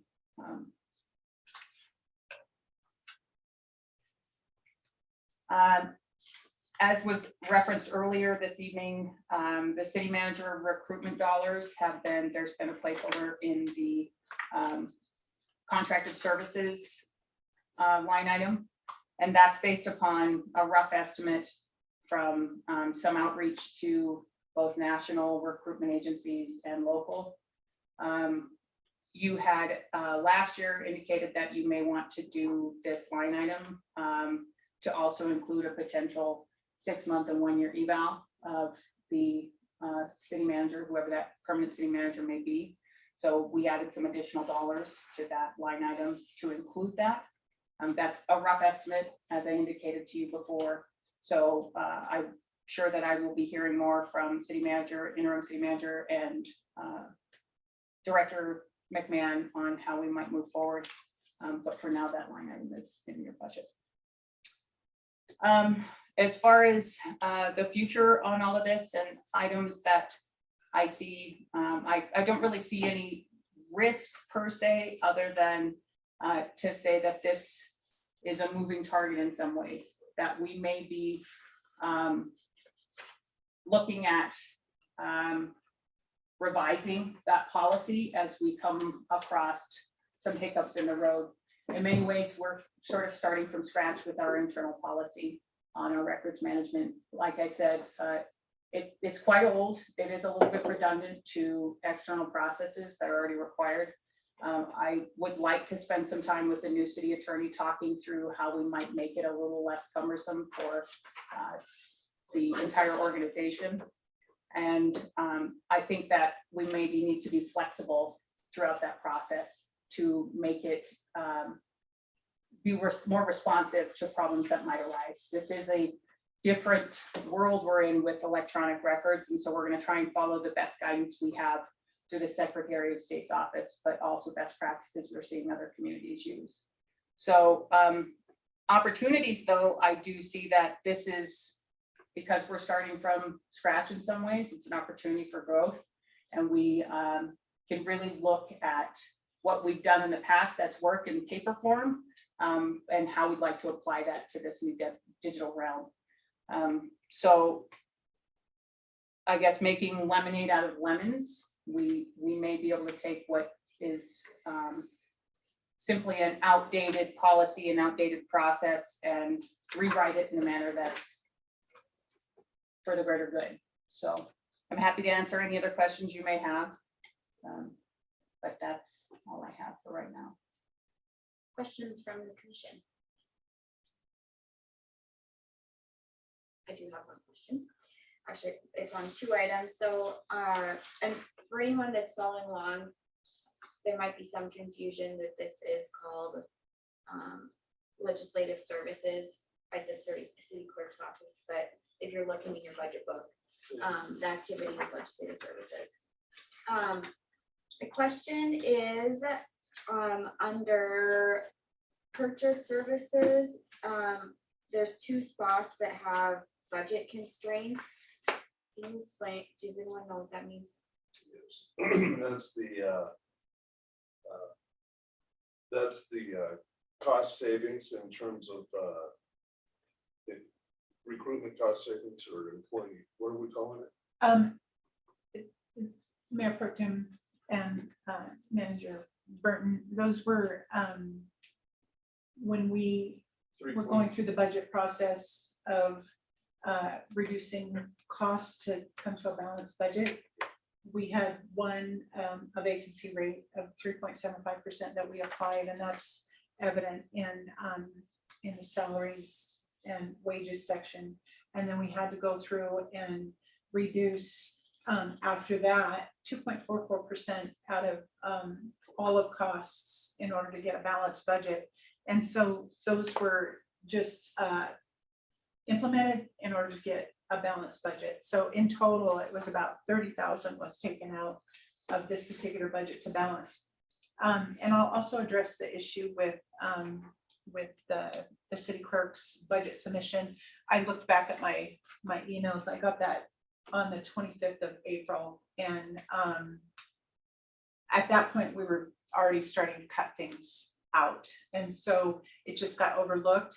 However, I might have a conversation with the city manager that the funding for that can replace the funding for the recruitment of the city manager. We can have a funding that's still in this particular budget. We can have a separate conversation about using reserves for recruitment of city manager and analysis of the wage for that if that pleases the commission and the city manager. I think we could make something like that work. I think that be. I will say, I think that the M-Files project and the work to really digitize things is something that is maybe not the most exciting, but I think in the since I've been on the commission, like some of the biggest steps to truly make information available to the public at the click of a button. And I'm really excited that I think we're really leading the way in the state in terms of accessibility, getting these projects going. So I'm very excited about that. And I'm wondering, can we, at our next budget meeting, once you all have those conversations, or maybe 2 budget meetings from now, just get the updated budget sheet when that's prepared? Yeah. Okay, great. Any other questions, comments from the commission on the city clerk's office? So, well, I think I've followed this bouncing ball a little bit, but not entirely to the net. Will there be some more specification of what you were talking about today in this budget going forward? If there is in fact a revenue stream that can come out of reserves, like perhaps even the recruitment process I think, we've got, I'm not, depending upon timing, I'm not too concerned about the salary, because you can set that moving forward. And in terms of the information I just heard, I think we want to go back and see how it relates to a balanced budget. I hear what the director's talking about. I think we have options to deal with it. And so just like we'll keep a running list just for the general fund. We got capital, we got a discussion on salary, and then these proposed changes that we can report back at our next meeting. We can say, here's Well, what that we're, would be because we need to kind of edit this page. we will, yeah. And a few other pages, but I wanted to, where there's flexibility, I wanted to leave that for the commission to weigh in up front. Because that's the way you impact the allocation of resources toward policy. Great. Okay, so we will move on to item C, city manager's office. It's pretty straightforward. I think we're on what page? 26.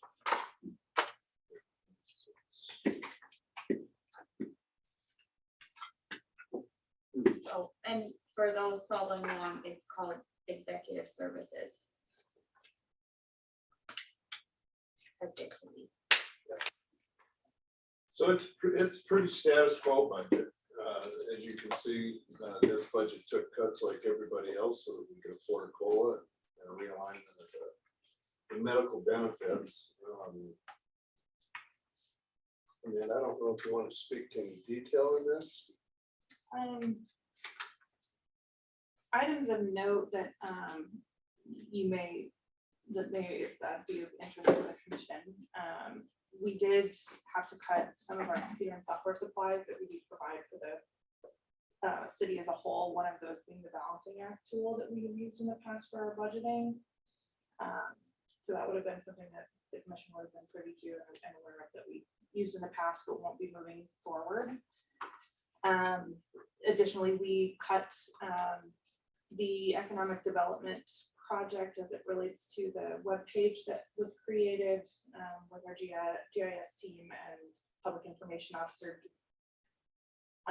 You may remember it had videos of the mayor and some of the other small businesses in town under the umbrella, I guess, of economic recruitment. So providing a tool for external businesses and other groups looking to build businesses in Helena. There are other services. The state Department of Commerce has resources to that end as well. So this was more of a localized homegrown option. So that was something that we did take out. We cut some training, but other than that, it's incremental cuts to basically our general run-of-the-mill budget. Yeah, the last discussion we had is we took the contingency out to cover that. Correct. So the budget constraint, that 2.44% that Director Danielson referenced in our budget, that came out of what was the city manager's contingency fund or contingency line item, I should say. So these cuts happened yesterday. There are a few updates we need to make, but we wanted to come forward with balanced budget. The only other change that we're making is a realignment of Amanda's responsibility from special project coordinator to the citywide grant manager coordinator position, which I think is, in this day and age, becomes critically important. You can see the trend in all the major cities in Montana and practically throughout the United States, particularly with ARPA cares and now the major infrastructure bill coming down, which requires grants and bills to manage. And then there's everything else that has been around for a long time. And so I think that that will be a good service to the other departments throughout the city. I think it'll be a good focus citywide with new and existing programs. And so we're just at the front end of that discussion right now, but I think it'd be a great benefit for the departments of the city as a whole.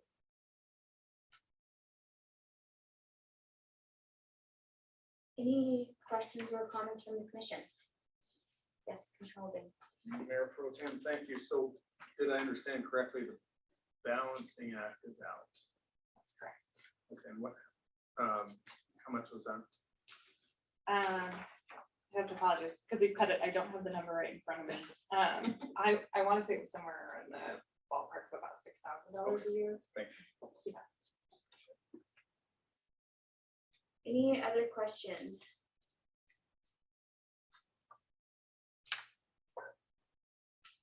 Commissioner Reed, I can't see hands, so if you do have a question, just speak up. No questions, Mayor Pro Tem. Thank you. Okay. We'll keep moving on to item D, finance. Thank you, Mayor Pro Tem. What page are we on? It's under the finance services 015. I'm not sure what page it's on in your packet. I apologize. Page 12.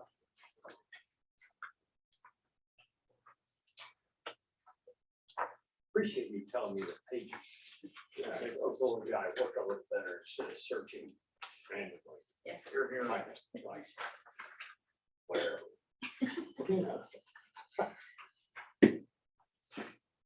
So thank you.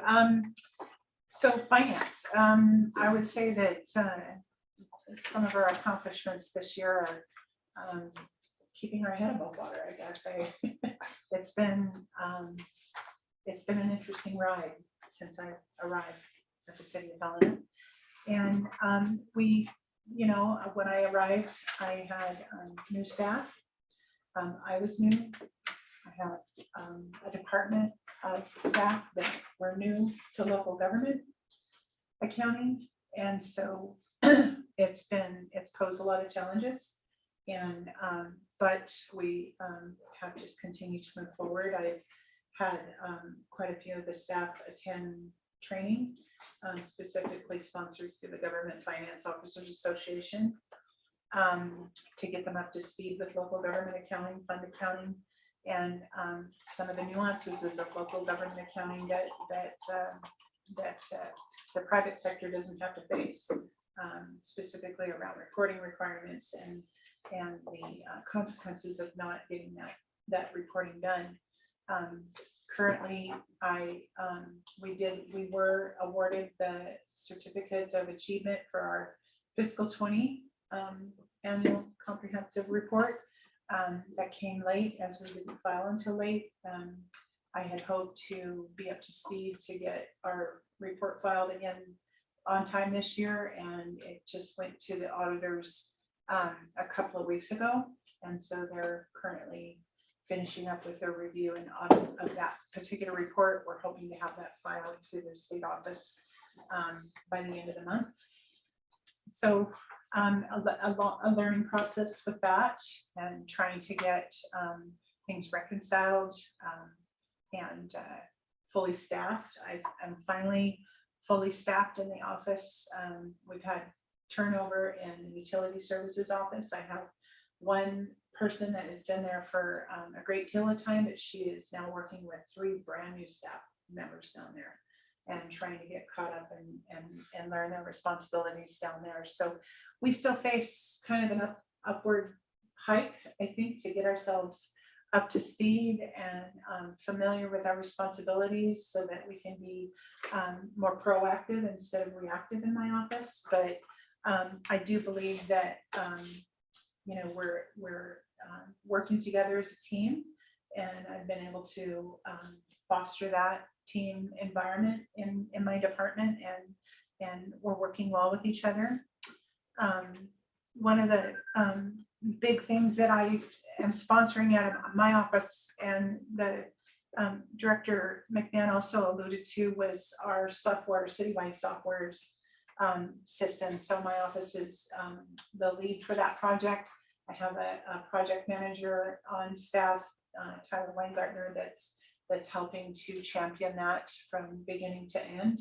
We went through a citywide needs assessment.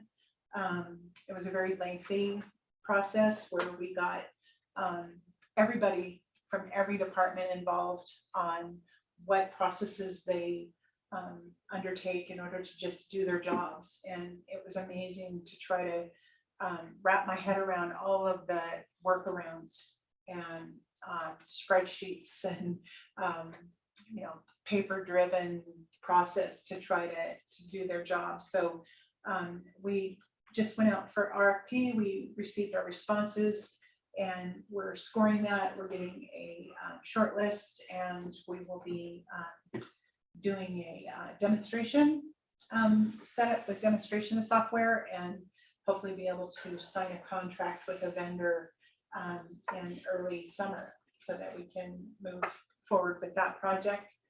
It's a big lift, and it's already been a big lift, taken up a bunch of time from people to evaluate the processes and to try to see where we want to go forward. But it's definitely needed. The city software is over 20 years outdated, and similar to the city clerk's office, we've simply outgrown it, and moving on to hopefully make our processes more efficient and be able to get data more readily to analyze. I have worked on developing, the budget policies, reserve policies, accomplished that, the cost allocation policies to present to you for review and approval. And I'm also working with accounting to I've hired professional staff to help us reconcile the city's cash. There have been a variety of reasons why it's not reconciled, but we have we're now currently under contract to have a third party to help us reconcile our cash balances. And we're working to get that completed so that we can move on to closing this fiscal year out and move into the next fiscal year with our reconciliations complete. I would say my overall goal for my department is stability and to have internal controls to continue to be implemented, and continue with developing policies and procedures in my department so that we can become fiscally stable and move to being stable in my department. My budget is pretty status quo. I don't have a whole lot to say other than, I did have to cut a lot of training, in fact, all of the training out of our budget to be balanced. That was what finance had to do in order to contribute to being a balanced budget with the city. I will continue to try to mentor my staff myself so that we can move forward with what we need to accomplish. We do have professional services that are budgeted in my budget to help us with those reconciliations, in addition to helping us implement GASB 87. GASB 87 is a government accounting standard. It deals with leases. It's a huge accounting standard to try to get your head wrapped around. And so I have been in contact with a local CPA firm to help us implement that standard. And also that those funds will help us to continue to reconcile and make sure that we're getting our books, in order to go into the next fiscal year. That's my biggest ask in this particular budget. I had originally asked for a larger increase to our credit card fees. So those have been growing over the years. Primarily what happened, I don't know what the year that this happened, but the commission decided to have credit card fees as a cost of doing business rather than passing that off to the end user. So you have two models where you can implement it as a cost of doing business and implement it into your fee structure, or you can pass it off as a convenience fee to the person with a credit card. It typically, if you do that, it's about, a minimum of a, $3.50, $3.75 transaction fee to the end user. By implementing it as a cost of doing business, it gets incorporated into your fees, but we have some rather large corporate payers that are paying on their credit card. And the credit card transaction is based on the amount of the transaction. So credit card fees just keep going up as more and more people are paying with their credit cards. The one thing that we have been trying to implement this year that have not been successful so far is to get our utility billing online platform launched. It has been several months that we have been working not only with our current software provider Central Square, but also with the vendor Express Bill Pay to try to get a data feed to be able to launch that. And our software's it's just too antiquated to do that. So we have tried to push that forward to try to get something working, and I don't know that we'll be successful at this point to be able to launch that. We may have to wait until we go to a whole new software system to be able to launch that for our customers to be able to view and pay and go to a paperless product for their utility bill. So that was pretty disappointing. We thought it was a pretty easy win, but it just has presented challenges with our current software. So other than that, I don't have a whole lot more to add for my budget. Happy to answer any questions. Questions or comments from the commission? Commissioner Logan. Thank you, Mayor Pro Tem. Thank you, Ms. Danielson, once again. So one of my committee assignments, the mayor has been kind enough to assign me to is the audit committee. Correct. So relative to the audit, what are the deadlines in the audit process? And when do you expect the audit committee to get together? Well, the deadline is long gone. So much. We had originally, the schedule that I had laid out was to meet with the audit committee last December. With us just getting the report to the auditors a week and a half ago now, they have estimated a couple of weeks to be able to review it. They'll have to come back to us to see if there's any audit adjustments that are needed. And then at that point, then we make the adjustments, send it back to them. Then they issue their audit letters at that point. So it is now May 5th. And I cross my fingers and hoping to have that exit interview before the end of the month and have it scheduled with the audit committee to be participating at that exit conference with the auditors. Fall, if I may. So when did we meet last year? It was We met later, in too, correct? early June. Yeah. Okay. Thank you. Any other questions? Can I just add that I think it's been yeoman's work that Director Danielson has undertaken. It's worth stating publicly. The challenges that she inherited were considerable. And she's prioritized and dealt with those, making them really one of the top priorities within the city. It's just been yeoman's work, and I just want to say that out loud. I 100% agree with that statement. I do have just a couple questions. One, for those who probably may not have heard some of the discussions when we did the general fund savings from CARES allocations, part of that was the 1.5 million for the ERP software. Can you maybe explain what that will include? And then with that, I didn't see it in here, probably because it won't be launched, but I'm gonna assume there's an annual maintenance fee. Is that included, or do we see that later on? Thank you, Mayor Pro Tem and Commission. So that $1.5 million was was a pretty high level estimate on what it was cost. Most vendors are pretty tight-lipped on what they will charge you for their software. That includes all of the consulting that we have had thus far with our consultant Barry Dunn. They have led us through the needs assessment, the RFP process, and they will get us through contract negotiation. So it does include that. And that's probably going to take about $300,000 of that pot of money for that particular section of the project.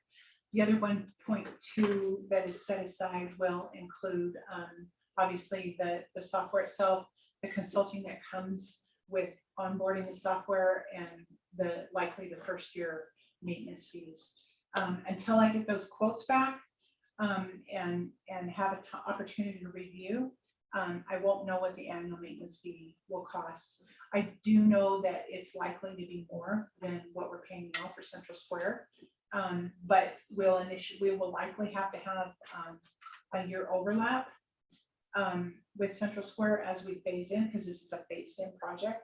We won't likely go live with all of our sections for another 2 years or 3 almost.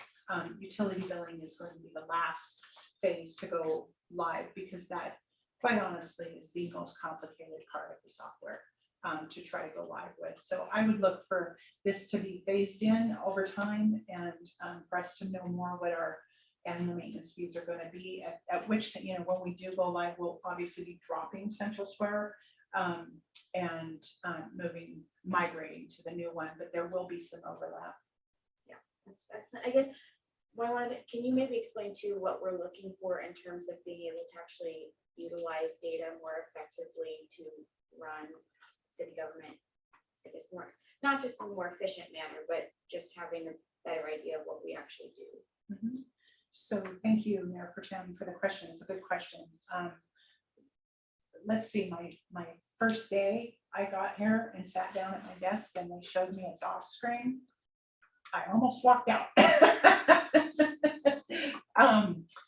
And I was flabbergasted that was the platform that the city was using for its financial software. It has been extremely onerous to try to extract data out of the system, to try to analyze it. I'm not going to say I'm a tech whiz, but I have used many softwares in the past. But we do have a reporting program that is particularly difficult to try to extract data out of. I'm fortunate that my budget officer is one of those tech savvy people and has been able to get me farther along in his few months that he's been here than I've been able to get in the year and a half that I've been here with trying to extract data out of the system.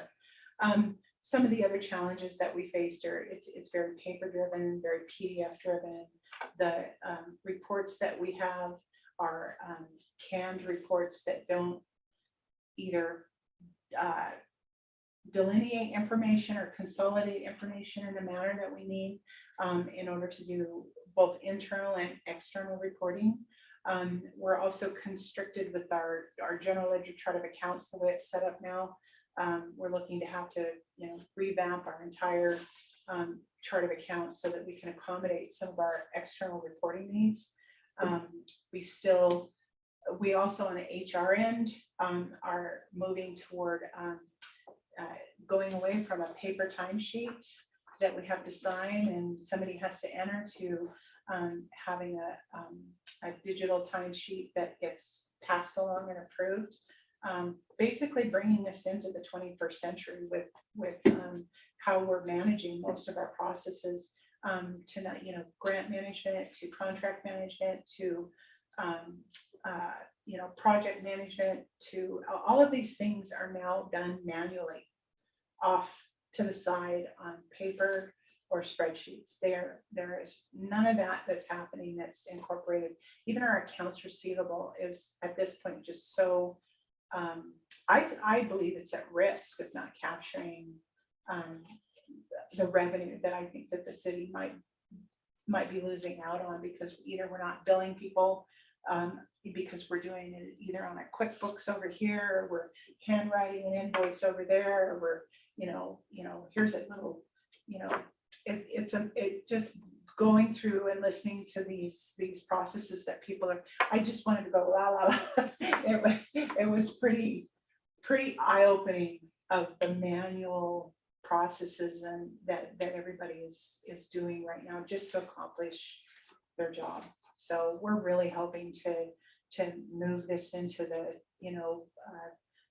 be more efficient, have position control with our human resources.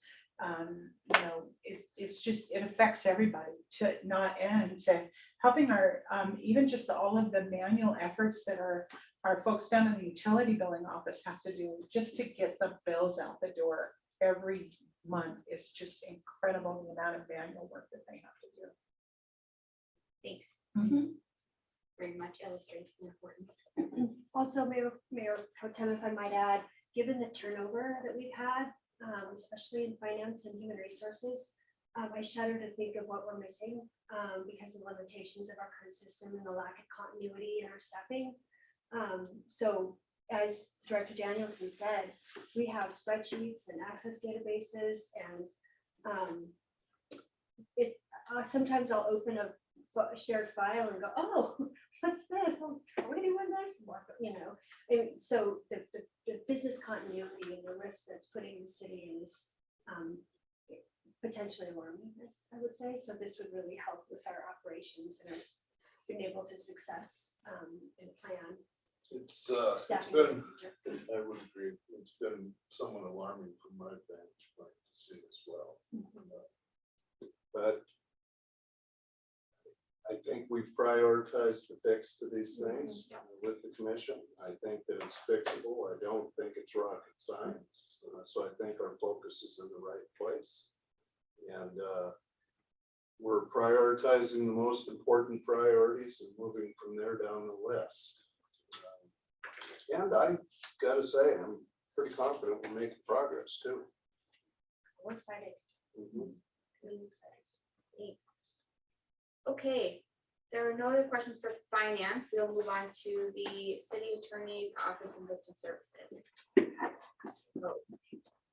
Thank you, Mayor Pro Tem, Commissioners. I'm going to be very brief. Well, wait, if you tell us what page you're on. I don't know what page I'm Yeah, there's more meanings to that. I was gonna say- If I were any good at math, I would go to medical school. That's what they always Well, say. I about guess I lawyers. could just search. We will find it. Yes. Emily will find it. 28, it's like somewhere in there. Okay. You good? Well, I will be. Okay. I'll wait for you. Just let me know. Yeah, it is 28. All right, so just a brief overview of the city attorney's office. The office employs 5 attorneys. That includes the city attorney, me as the assistant city attorney, and then we have 3 deputy city attorneys. 2 of those attorneys are prosecutors, and 1 of them is a civil deputy attorney. With last year's budget, the commission approved that civil deputy attorney. One of our accomplishments, I guess you could say, because recruitment has been so hard in the last year, is we actually did fill that position. And that person has been working with us since January. The office also employs 3 administrative staff. We have two legal administrative assistants who are level 2, and we have a paralegal. With this year's budget, we are requesting to move one of those legal administrative assistant level 2 positions to a level 3 position. And the main reason we're asking to do that is so there's sort of a succession with the administrative spots in our office. There will be a 2, a 3, and a paralegal, with the idea that maybe in the future, if one of those upper positions is vacated, somebody who's been working in the office for a period of time can then move up the level to the next position. We also employ a victim services specialist, and that is Nicole Doyle-Gilbert. I don't know if you all are familiar with what the victim services program does, but I brought Nicole along to maybe give a brief overview of what her duties are within our office. Absolutely. So if you want to. How is this different from what we saw yesterday in the county, where we had the city county victim service? different and coordinated. Okay, thanks. Sorry. No, you're fine. So I run the victim services program. So I work with all victims of violent crimes that occur in city limits that are misdemeanors. So those are your partner family member assaults, misdemeanor assaults, misdemeanor sexual assaults, stalking, no contact order violations, and order of protection violations. I accompany them through that court process. I explain to them what court looks like. It's a foreign world to a lot of them. They don't live in that system. And so I'm that person that walks through them. I'm easier to get a hold of than the prosecutors who are in and out of court every single day. I work with victim impact statements at sentencing. I do trial prep for the prosecutors. I arrange meetings with defense attorneys as we're working towards a jury trial. I'm just kind of that glue that keeps that prosecutor side together, and I allow the victims to have a say in what's going on with their case. And Nicole's program is 80% grant funded, isn't that correct? And we do a 20% match. As Sheila mentioned, preliminarily, we've been approved for $106,000 for the next 2 years. We originally requested $146,000. So we will need, if the final grant is in line with what they're telling us is proposed for our program, we will need to ask for a little bit of extra money from the commission. And I think that's very important because I've been a prosecutor. I was a prosecutor here with Helena, and I was a prosecutor in another county, in another city. And in that other city, I did not have a victim services specialist to assist me in dealing with a lot of these violent crimes and violent offenses, where often they are between family members, and it's very difficult to get a victim to appear in court and to cooperate in the process when that person is still under the influence, I would say, of the suspect. So coming to work in Helena with the victim services program, I was very impressed with the fact that we are able to get victims more often than not to be responsive and to participate in the process and to provide them any services they might need, even outside of the court process, because Nicole has contacts throughout the city, throughout the state, that she can help these people get out of a bad relationship or avoid future abusive situations.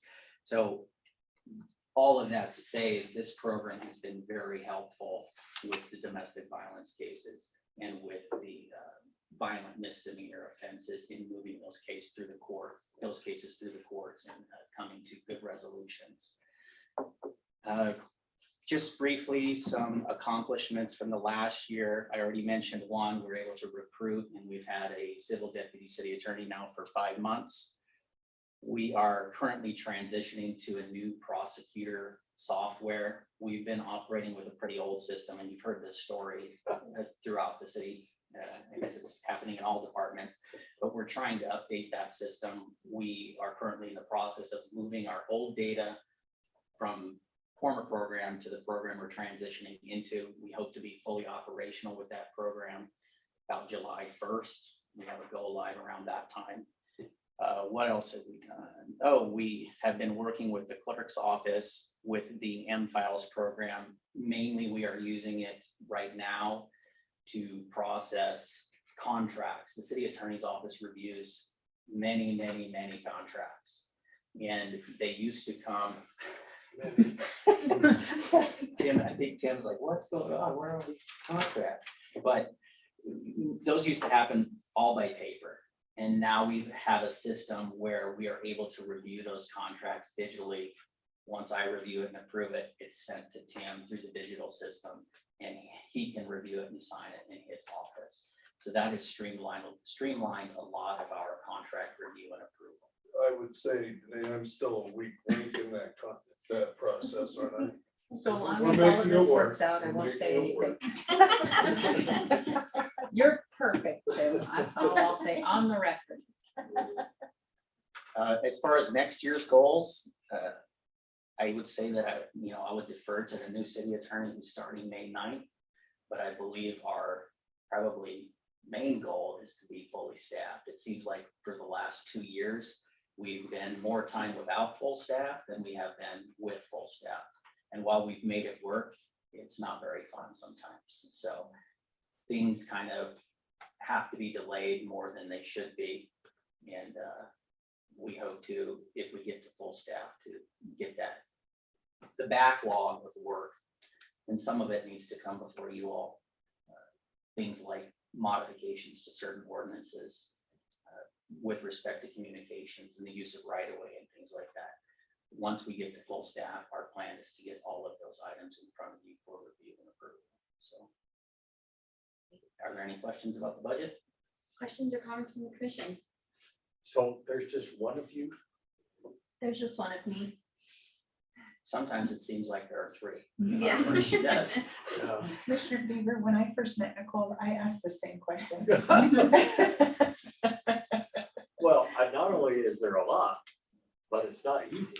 I mean, you're dealing with some very fragile, brittle persons, personalities, families. I commend you. Thank you. I don't mean to denigrate the attorneys that are working on it. We could for a second. We couldn't do it without it. Well, first a comment, I would also just like to say, thank you to Mr. Code, because he's been managing the office when Mr. Joden moved into the interim city manager position. And as he said, lots of vacancy in the last 2 years, so thanks for your commitment. I don't think we would have made it the last couple of years without you. Thanks. My second question, and this actually might be for the city manager. I know with the reauthorization of the Violence Against Women Act in, I think it was March, that there's like $1 billion of supplemental funding or grants available. Is that something that is an opportunity for us to go after to, one, maybe make up that difference, but two, expand services that Nicole provides? The reauthorization I'm aware of, but the parameters on that bill, I'm not. Okay. But that's just the perfect reason why we're transitioning to a citywide grant coordinator position, so that we can dig into those type of questions and come back. I think, and we will follow up with you on the question. I'm not sure I understood your question. The Violence Against Women Act was reauthorized. What? Violence Against Women. Okay. Act. Yeah, in DC just recently. Yeah. And if I may, my grant is a VOCA grant and it's not a VAWA grant. That doesn't mean that it may or may not qualify for other grant money, but this is a specific VOCA grant because the services I offer are very different than the Friendship Center. I'm a systems-based advocate and not a community-based advocate. And so those parameters might be something that we would have to look into on specifics. What I would add, Mayor Pro Tem and Commissioners, is that even though this city service was started through a grant, we've learned that they're critical services. And I say this out loud to make you feel comfortable, that if that grant were to disappear, we would have to figure out how to maintain this service. It's that important. Yeah. So we'll take the grant when we can. But Well, we I need to- think that goes without saying, just listening to short discussion on it already. Yep, I just think it's important to say it out loud, so that people don't have to lose sleep over it. May I, city manager and Mayor Pro Tem, I know that the previous city manager did have a conversation about one of his priority requests was to make sure that that position was not dependent on grant funding, that it would be a permanent position without being dependent on grant funding to be in the budget. So, I just can't reiterate enough that it is a pretty critical service to the community, and I think something that the commission should consider. But we'll take the grant money. when Oh, we we can. Agreed. Okay, So. Yep. Mayor Pro Tem, and I know you're gonna go to probably public comment, yes. but the issues then that we'll follow up with the commission on at our next budget meeting how we're working in the clerk's office request that you heard about. The city manager salary, I mean, it's on the list. And that may not be anything depending upon what time frame you choose to recruit and all of that. We'll follow up with a discussion on the health insurance levy. And I have victim services down. And I can't remember what what was that? Deficit like that, book grant money. Yes, that's just. I think it's like $1 billion, but I don't know if it's just, I mean, we're doing a lot with tribal. Did I miss anything? I think that's where you all wanted some follow-up. Okay. And so we'll start the meeting with this overview to answer your question. So we are now going to go to public comment on the budget, and then we will go to commission comments. And then we'll go and open it up to any general public comment that does not have to do with the budget. So at this time, I will open up the meeting for any public comment on the budget items discussed today. We'll start over here. Is this a good place to Just present fine, just make from? sure if you list your full name, please. Sure, so. Mayor Pro Tem, commissioners, my name is Ian Lund. I'm here on behalf of the Montana Environmental Information Center. I have a petition signed by about 100 members of the community, businesses, organizations, and residents. May I distribute this letter and petition, and obviously one for the record? This is regarding the sustainability coordinator position.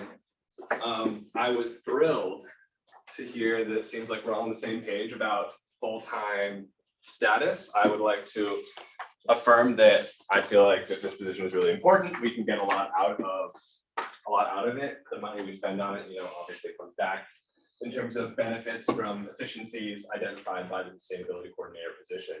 And especially, I think, the higher quality sustainability coordinator position we get, the better quality work they're going to do. And I agree that a full-time employee would do that. But I also have two additional requests in addition to the full-time status. So in 2020, the commission, the city, committed to 100% electricity goal by 2030, which is huge. We love to see it.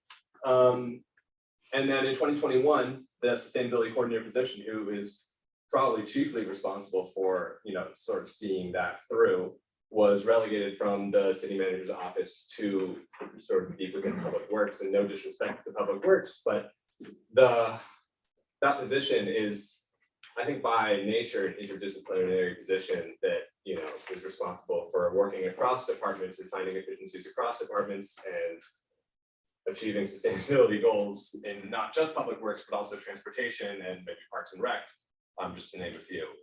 I think by nature, because it has to do with the entirety of city operations, it should not be reported, that position employee should not be reporting to someone with a narrower purview than all city operations.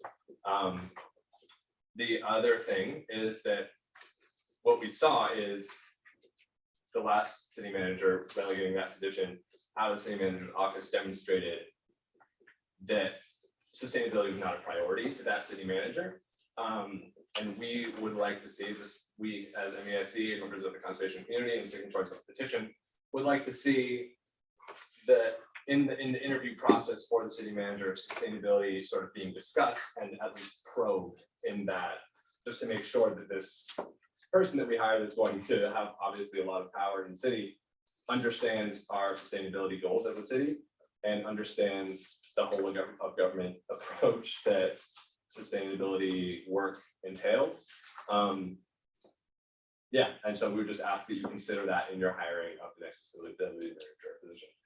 One other thing that I meant to say in terms of promoting this position back to the city manager's office is that a survey of sustainability professionals in cities across the country showed that the position is most frequently located in the mayor's office and or the city manager's office.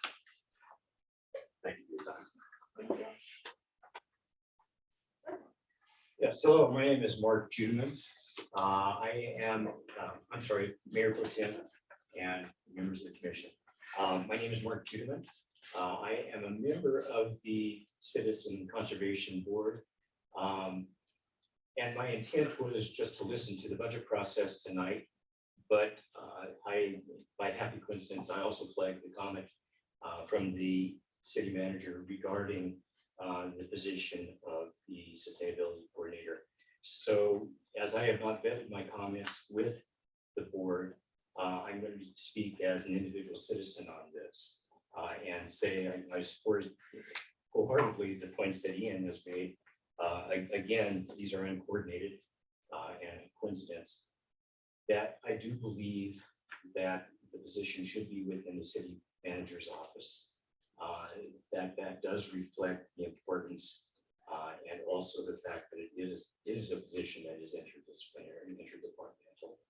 I am concerned that if the position is within the Public Works Department, some of the assignments that are given to the sustainability coordinator may be work assignments related to public works more than an overall sustainability concern.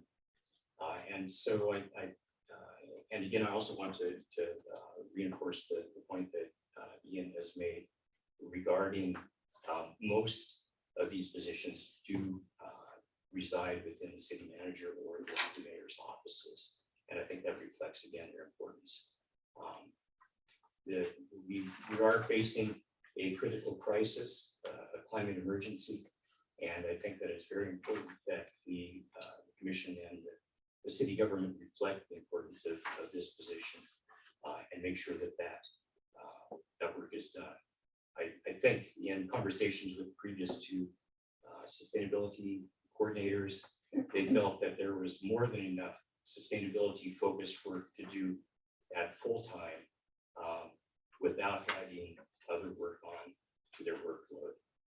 So again, support the full-time position, but do wish that it was back within the city manager's office. Thank you. Thank you. Any other public comments? I'd like to ask a question comment for Let's wait until the commission comments. We'll wrap up public comments. And then have to wait for my question. I would prefer that. Yes, Okay. thank you. Any other public comment? Madam Clerk, is there any public comment online? Mayor Pro Tem, Commissioners, I have no hands raised and no written public comment at this time. Okay, we'll now go to commission comments. Mr. Fever. I didn't get your name. Ian Lund, IANLUND. And you're representing MEIC? Correct. I'm looking through here and I see some names from people who are in MEIC. I know them personally, but I don't see MEIC actually listed as one of the. I'm just asking. I'm happy to sign my name. Right, I see next to it. Yeah. Okay, additional commission comments. Well, it's not. Mayor Pro Tem. Oh, sorry. Go ahead, Commissioner Fever. Please. Go ahead, Commissioner Reed.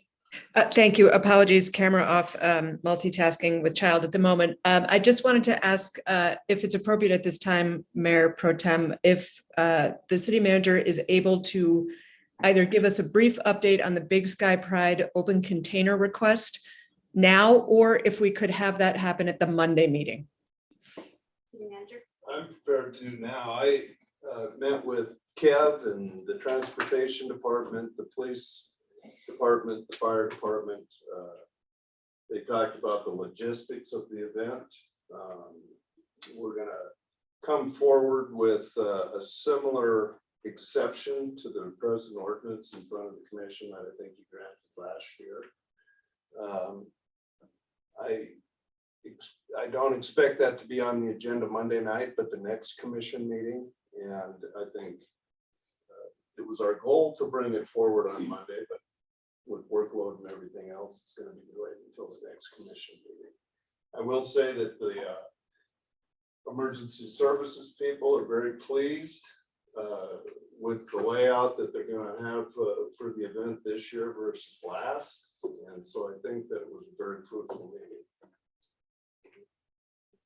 Commissioner Reed, do you have any other questions? No, thank you very much, Manager Burton. I appreciate it. Yeah, thanks, Commissioner. Commissioner Fever.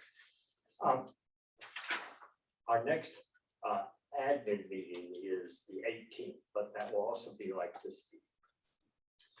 I believe we've got a special meeting next We have one Wednesday. before that. Yes, and it will be the same, but with different budgets.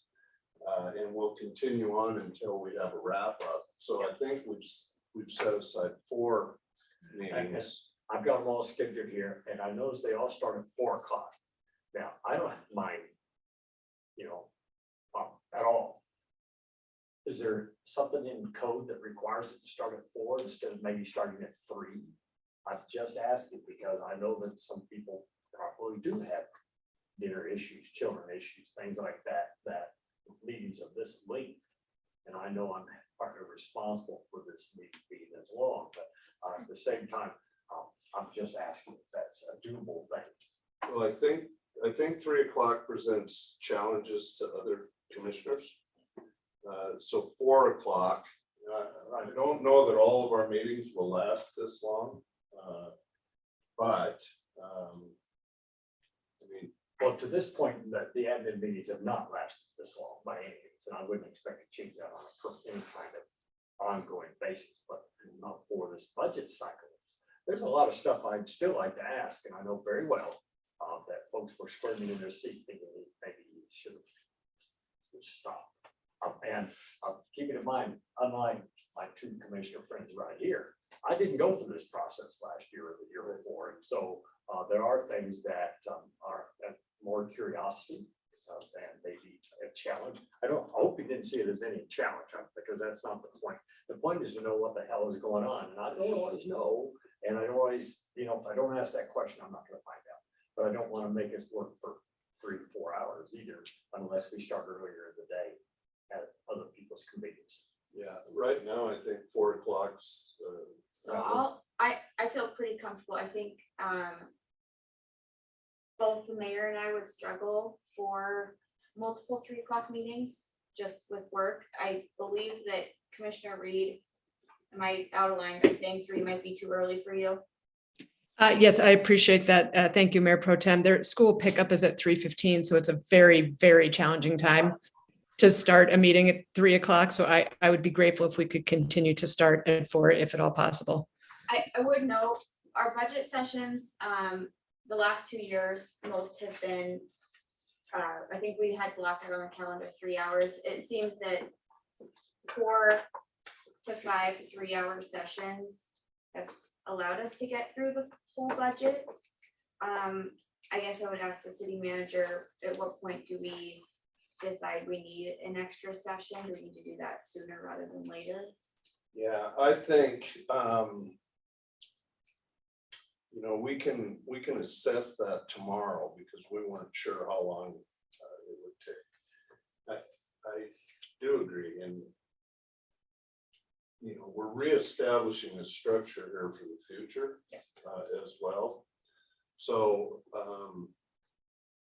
perhaps we can take feedback from you as we talk throughout the week.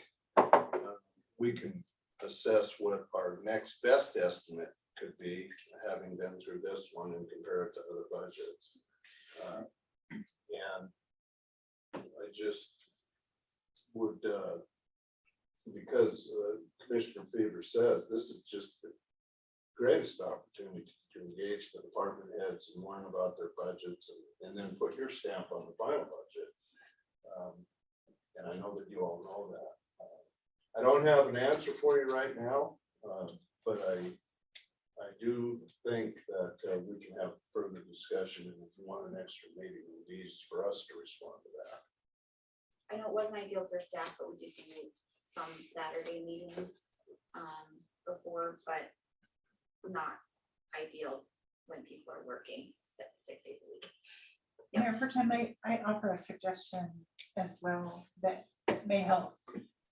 If you come away with any questions that you felt weren't addressed in the meeting, we're happy to get those the next day and be able to formulate an answer in writing back to the commissioners and send it out to all the commissioners so that we can help, answer the questions as well. So you feel comfortable when it comes time to adopt the budget. Thank you. So this sort of dovetails with Commissioner Fever's question and a little bit to Director Danielson's response, but should we have questions tonight that we didn't think of during the meeting here, and we'd like to sort of re-engage, what would be the best way for us to do that from your perspective?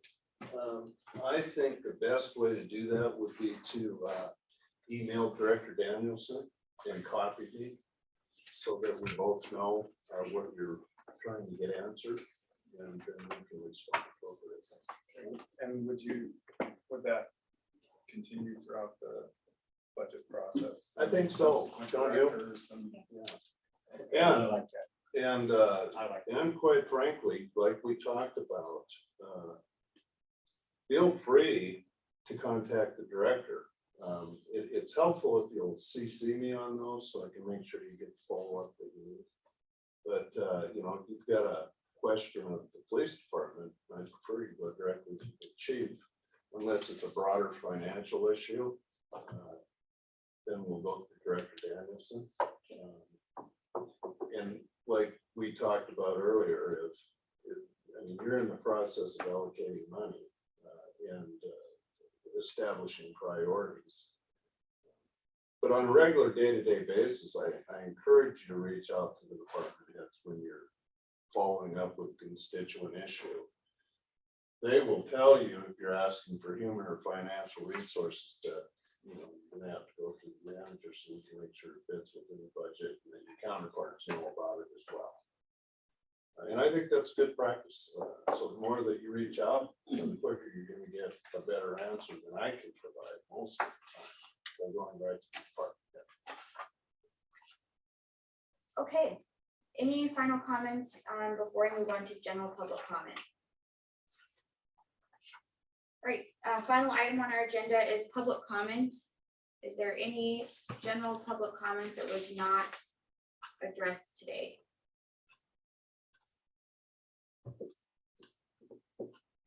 And Clerk, is there anyone online? Mayor Pro Tem, Commissioners, I have no hands raised, no question or no comment, sorry, in written form. I do have Commissioner Reed I make sure and get this on the record that she wanted to echo your Mayor Pro Tem's comment, thanking Attorney Code.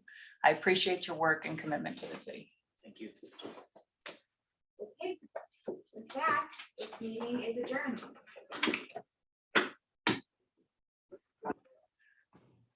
It's over, dang it.